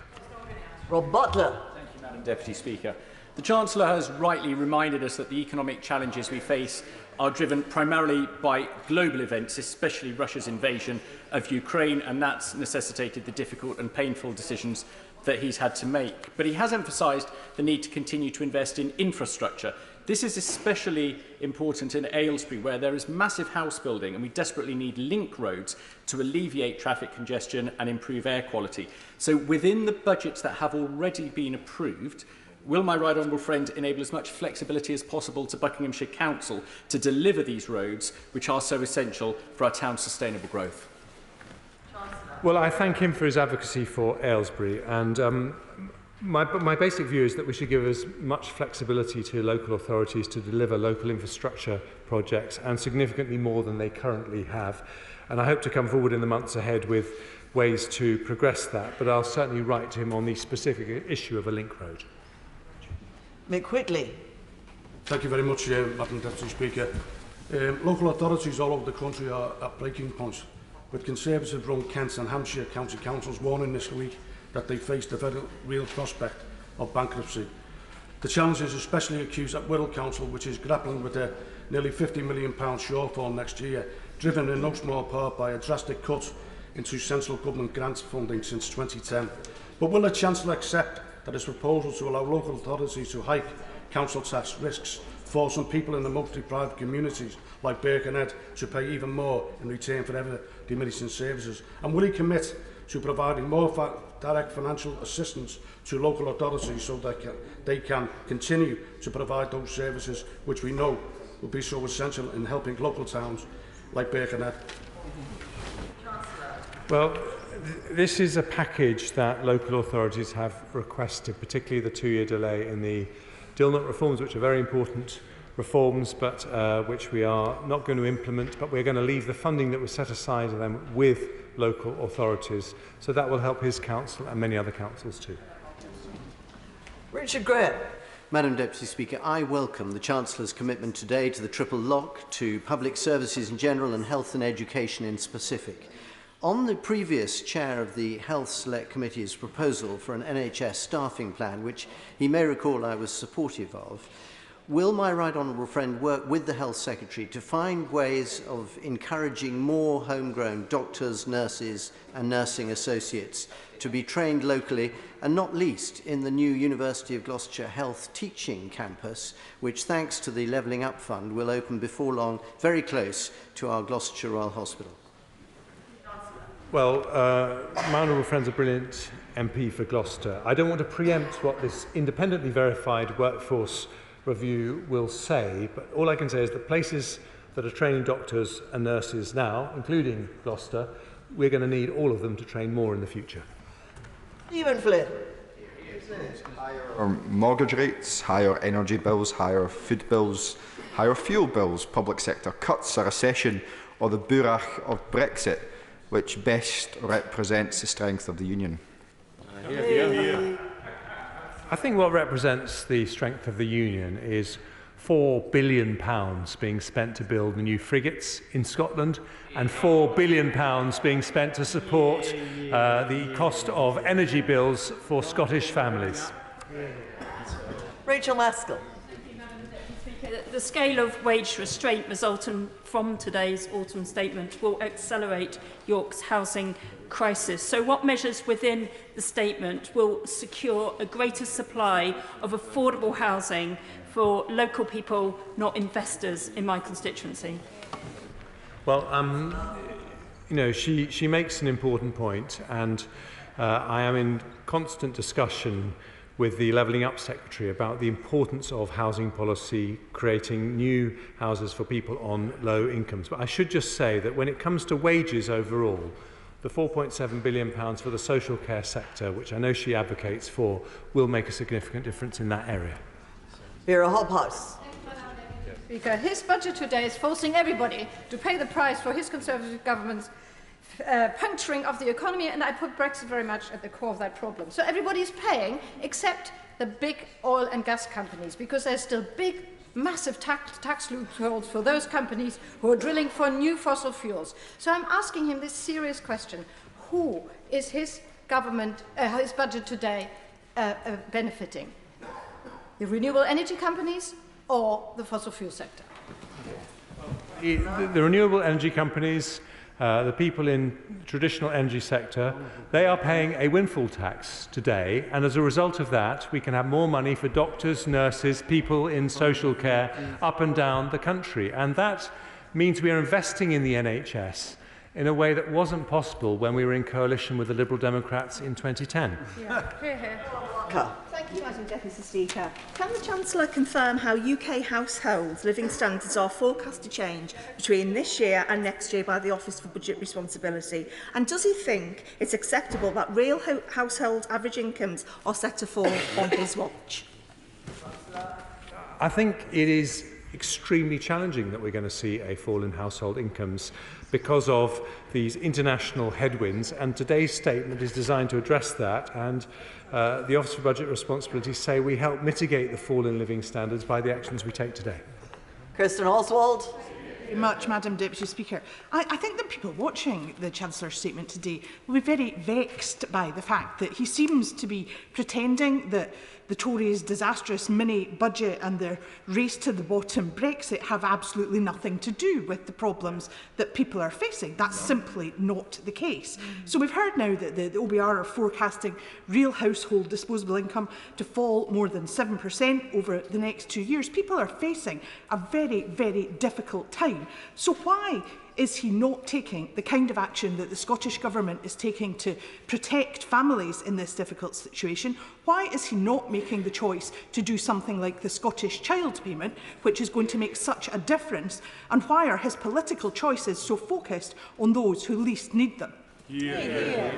My political choices are focused on helping Scottish schools, Scottish hospitals with £1.5 billion more to support them. And I think they do need that money, so that's where we have a difference of opinion. Ellie Reeves. A constituent who is an A&E doctor told me about an elderly lady admitted to hospital from a house she could not afford to heat. She had a temperature of 26 degrees and died shortly after. I'm pleased the Chancellor has finally extended the windfall tax, but Labour has been calling for this for months. Does the Chancellor accept that this delay has had very real consequences for people, that the government should have taken up Labour's stance far sooner? I don't accept that for 1 second, because these are terrible tragedies which we've acted very soon with support worth £62 billion this year to help families deal with fuel price increases, and support next year that will save £500 off the average family's bill at today's prices. We are doing everything we possibly can because we don't want to be a country where that kind of thing happens. Helen Morgan. Deputy Speaker, I recently did a 12-hour shift with West Midlands Ambulance Service, and every paramedic I spoke to told me that the current crisis in response times was because of bed blocking, itself caused by the problem in social care. So given that the local government authority is forecasting a shortfall next year of £3.4 billion and £4.5 billion the year after that, just to stand still, does the Chancellor, does he feel confident that he's improving that situation with today's announcement? And can he clarify how much the average council taxpayer is expecting to be putting towards this? Well, let me just say to her, it feels like she might have written that question before she heard the statement and not changed it, because we talked about a £4.7 billion increase in the social care budget, which is targeted at ending the bed blocking that the paramedics that she talked to were so worried about. That is the biggest increase in social care funding, the biggest increase in history, and as I say, sadly not something we were able to do when we were in coalition with her party. Davey. Thank you very much, Madam Deputy Speaker. Does the Chancellor not have a responsibility to set out all major tax cuts? But he seems to have slipped out a tax cut for the banks. Will the Chancellor now confirm that he is cutting the bank surcharge from 8% to 3%? We are reducing the bank surcharge because we're increasing corporation tax from 19% to 25%. So banks are contributing to more money for the NHS and schools in her constituency. Patrick Grady. Madam Deputy Speaker, where in his statement is support for low-paid freelance and self-employed people, particularly from the artists and creative sectors? Don't difficult times call for innovative solutions like the basic income guarantee currently being provided for artists by and piloted, by the Republic of Ireland, which incidentally is a small independent European member of the European Union? We've announced a lot of people to help people on low incomes. Anyone on means-tested benefits will get £900 to help them with the cost of living. They will see the inflation uplift in the universal credit, which is about £600, about £500 to help them with their heating costs next year at today's prices. So a lot of help. But if he's saying, should we do more to support the creative industries, which are so important for this country, absolutely I agree we should. I used to be Culture Secretary. I'll do everything I can as Chancellor. Zara Sultan. Thank you, Madam Deputy Speaker. 4 million children live in poverty in our country. That's 1 in 3 kids. Today, the Chancellor could have tackled this. He could have extended free school meals to all primary school children, guaranteeing that they get a decent meal every day. It would cost £1 billion a day, which could be paid 3 times over by ending the non-dom tax loophole. But the Chancellor didn't extend free school meals or end that loophole. He talked about tough choices, so I ask him, was it a tough choice to protect this tax-dodging loophole and deny meals to kids living in poverty? It was a tough choice to increase taxes by £25 billion, largely on the well-off, so we can find more money for schools in her constituency. Peter Grant. Madam Deputy Speaker, by far the best way to get somebody out of poverty is to pay them a decent wage so they never get into poverty. And I see the Chancellor is nodding. So why is it the nodding Chancellor has today announced that the minimum wage will fall behind the cost of living? The Tories pretend a kiddie-on living wage is even more pretend a kiddie-on than it was before. A real terms pay cut for the 2 million lowest paid earners in the United Kingdom. What assessment, if any, has the Chancellor made of how long he expects it to be before every single worker in the United Kingdom has a legally guaranteed right to that most basic of employment rights, a decent wage that is enough to live on? Chancellor. Well, we may have political disagreements on the union, but I hope he will welcome the fact that we have made enormous progress with our national living wage. Today's announcement means that it will go up for someone working full-time by £1,600. That will help a lot of his constituents, and that's before all the other help we're giving with heating costs, fuel costs for people on means-tested benefits. So I think we're doing a lot, and we will continue to look at whether we can do more. Rachel Hopkins. Deputy Speaker, and I refer to my register of interests. Today, in response to the statement, the Conservative Chair of the Local Government Association said, "We've been clear that council tax has never been the solution to meeting the long-term pressures facing services, particularly high-demand services like adult social care, child protection and homelessness prevention.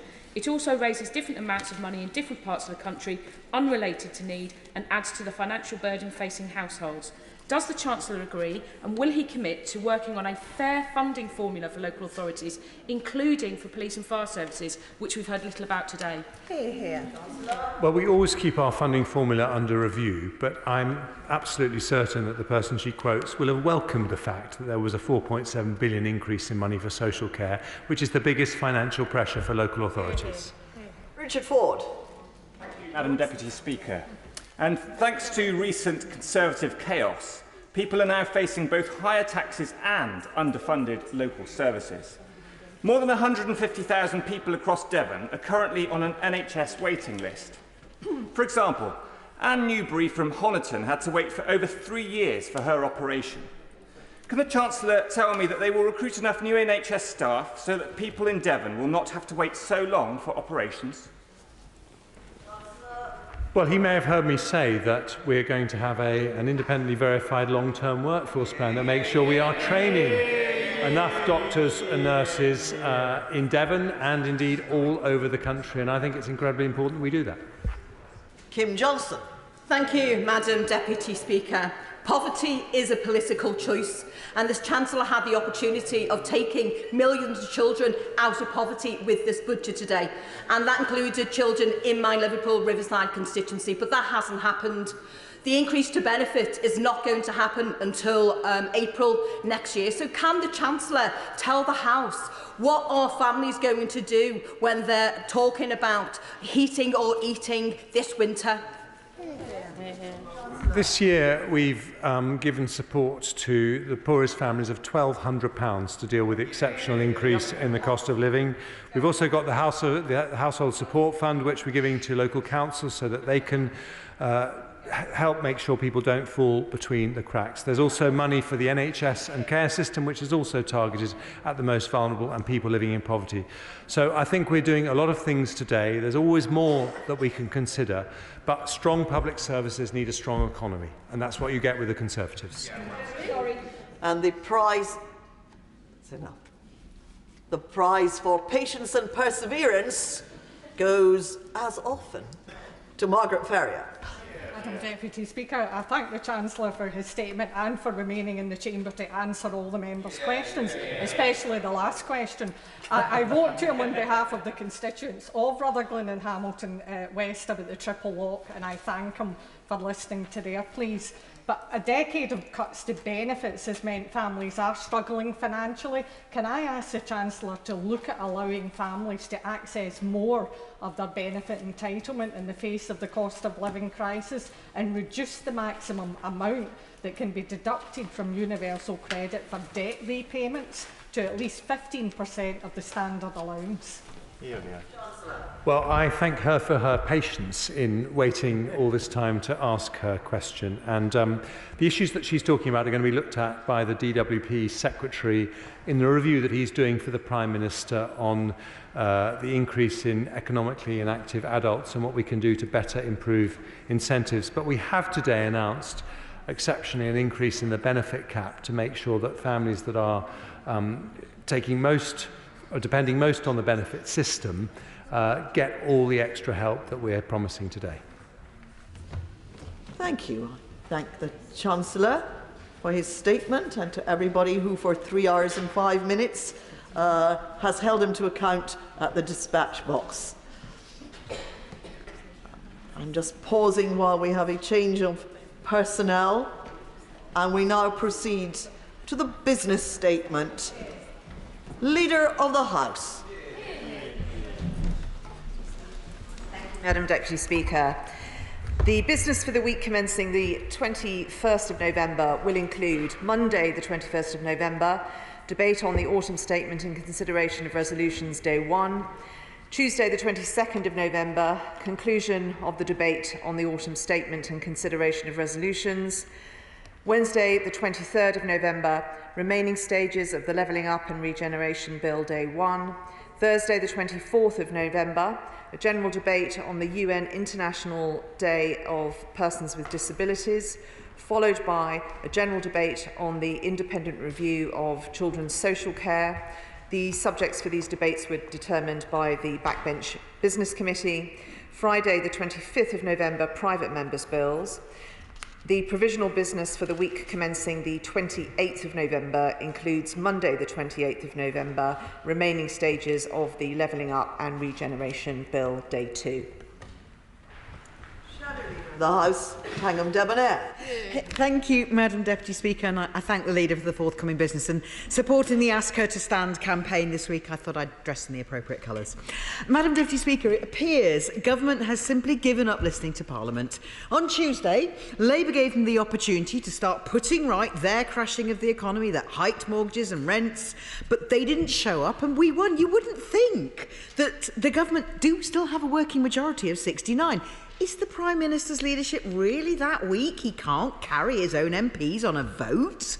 Labour called for and Parliament voted for the former Prime Minister and Chancellor waiving from their severance pay the average monthly £500 mortgage increase families now face as a result of the Tory economic crash. Yet the Tory MPs backed their mates getting over £35,000 over working people who've been left to pay for the mistakes they made. A reward for just days in post in which they caused economic meltdown. Can the leader say, and with a straight face, that they deserve this reward from the taxpayers? Even under their minority government in 2018, the government showed up to defeat censure motions. Can I remind the leader that, by convention, censure motions result in MPs losing salaries or ministerial jobs? Governments have even fallen. The government can't just pick and choose which votes they will respect and which they'll ignore. So will the government uphold the will of this House? Will the Right Honourable members for South West Norfolk and Spelthorne give back the £500 mortgage increase they caused from their ministerial severance? This new Prime Minister said he would lead a government of integrity, professionalism and accountability. Why is he willing to break long-standing parliamentary precedent in his first few weeks? And does she agree the Prime Minister really does need to hurry up with appointing an ethics advisor? Could you give us a time frame? Madam Deputy Speaker, we agree that it's important members can hold ministers to account in this place first, and yet the government briefed out almost every single part of today's statement to the press. This is discourteous to members and to our constituents on whose behalf we want to put important questions to the Chancellor. It's not the first time. It seems to be part of a wider culture of disrespect to Parliament. So has the leader spoken with ministers about this, as she said she would? And if she has, clearly it wasn't heard or was ignored, so could she remind her colleagues major policy statements should be made by ministers in this House first, not briefed to the media? Madam Deputy Speaker, Labour's Green Prosperity Plan would build industry, create jobs, grow the economy, tackle climate change. Labour's National Wealth Fund would give the British public a stake in energy and climate investments. We'd insulate millions of cold homes. We'd invest in onshore and offshore wind, tidal and solar. We'd make fairer choices on tax, like scrapping the non-dom tax status, taxing private schools and making oil and gas companies pay their fair share. And we've got a proper procurement plan to make sure we're buying, selling and making more in Britain. That's just some of Labour's serious plan for fairer, sustainable, green economic growth. Where's the Tory plan? Today, if you're a non-dom, you've just kept your tax break. For working people, bills are up, your wages are down and you've just had a massive tax hike. The Chancellor told us his autumn statement will help Britain face into the storm. Does he not get it? They are the storm. They are the dreadful soaking rain, the howling wind blowing the roofs off, the puddles drenching us with muddy cold water with every passing bus, if one ever arrives, for 12 long years. A Tory crisis made in Downing Street. They crushed the economy, they hiked mortgages and rents, they presided over rising prices, falling wages and rising taxes, and this is on them. The British people must be given the opportunity to elect a Labour government who would make fair choices and have an actual plan to get our economy firing on all cylinders, and it can't come too soon. President. Thank you, Madam Deputy Speaker. Can I just start by congratulating the men's cricket team on their win at the T20, and also to wish good luck, as I'm sure the Shadow Leader will as well, to England and Wales on their first matches in the World Cup. And can I also compliment the Shadow Leader on her suffragette ensemble today, although given what's happened this week, I would caution her against wearing it in the Scottish Parliament. On a serious note, Madam Deputy Speaker, we had a UQ on the situation in Iran earlier this week, but can I just place on my record my concern and the fact that my thoughts are with the people of Iran, and in particular wake of the decision that was taken by the Iranian Parliament this week. Thank you for allowing me to do that. In answer to the Honourable Lady's questions, I am very keen that all news is heard by this House first. I will continue to make those representations. She will know that with statements of this type, it is really important that those embargoes are not broken, and I will emphasise that to my colleagues. The ethics advisor, she will know, is with the Prime Minister, but I know that this is something that he is focusing on, and she will know as well. The Prime Minister very much wants me to focus on these matters, particularly in this House, and we have had some good discussions about how we might do that and join up actions that this House, our respective political parties and the government are taking to give ourselves the best chance of creating the best culture possible in this place. We have just heard from the Chancellor. The Honourable Lady, like myself, was in here for much of that, but she clearly missed the news that the OBR has confirmed that the chief reason why we are facing these issues is because of the global situation and in particular Russia's illegal economic war levelled at every household, every business, every school and hospital in this country.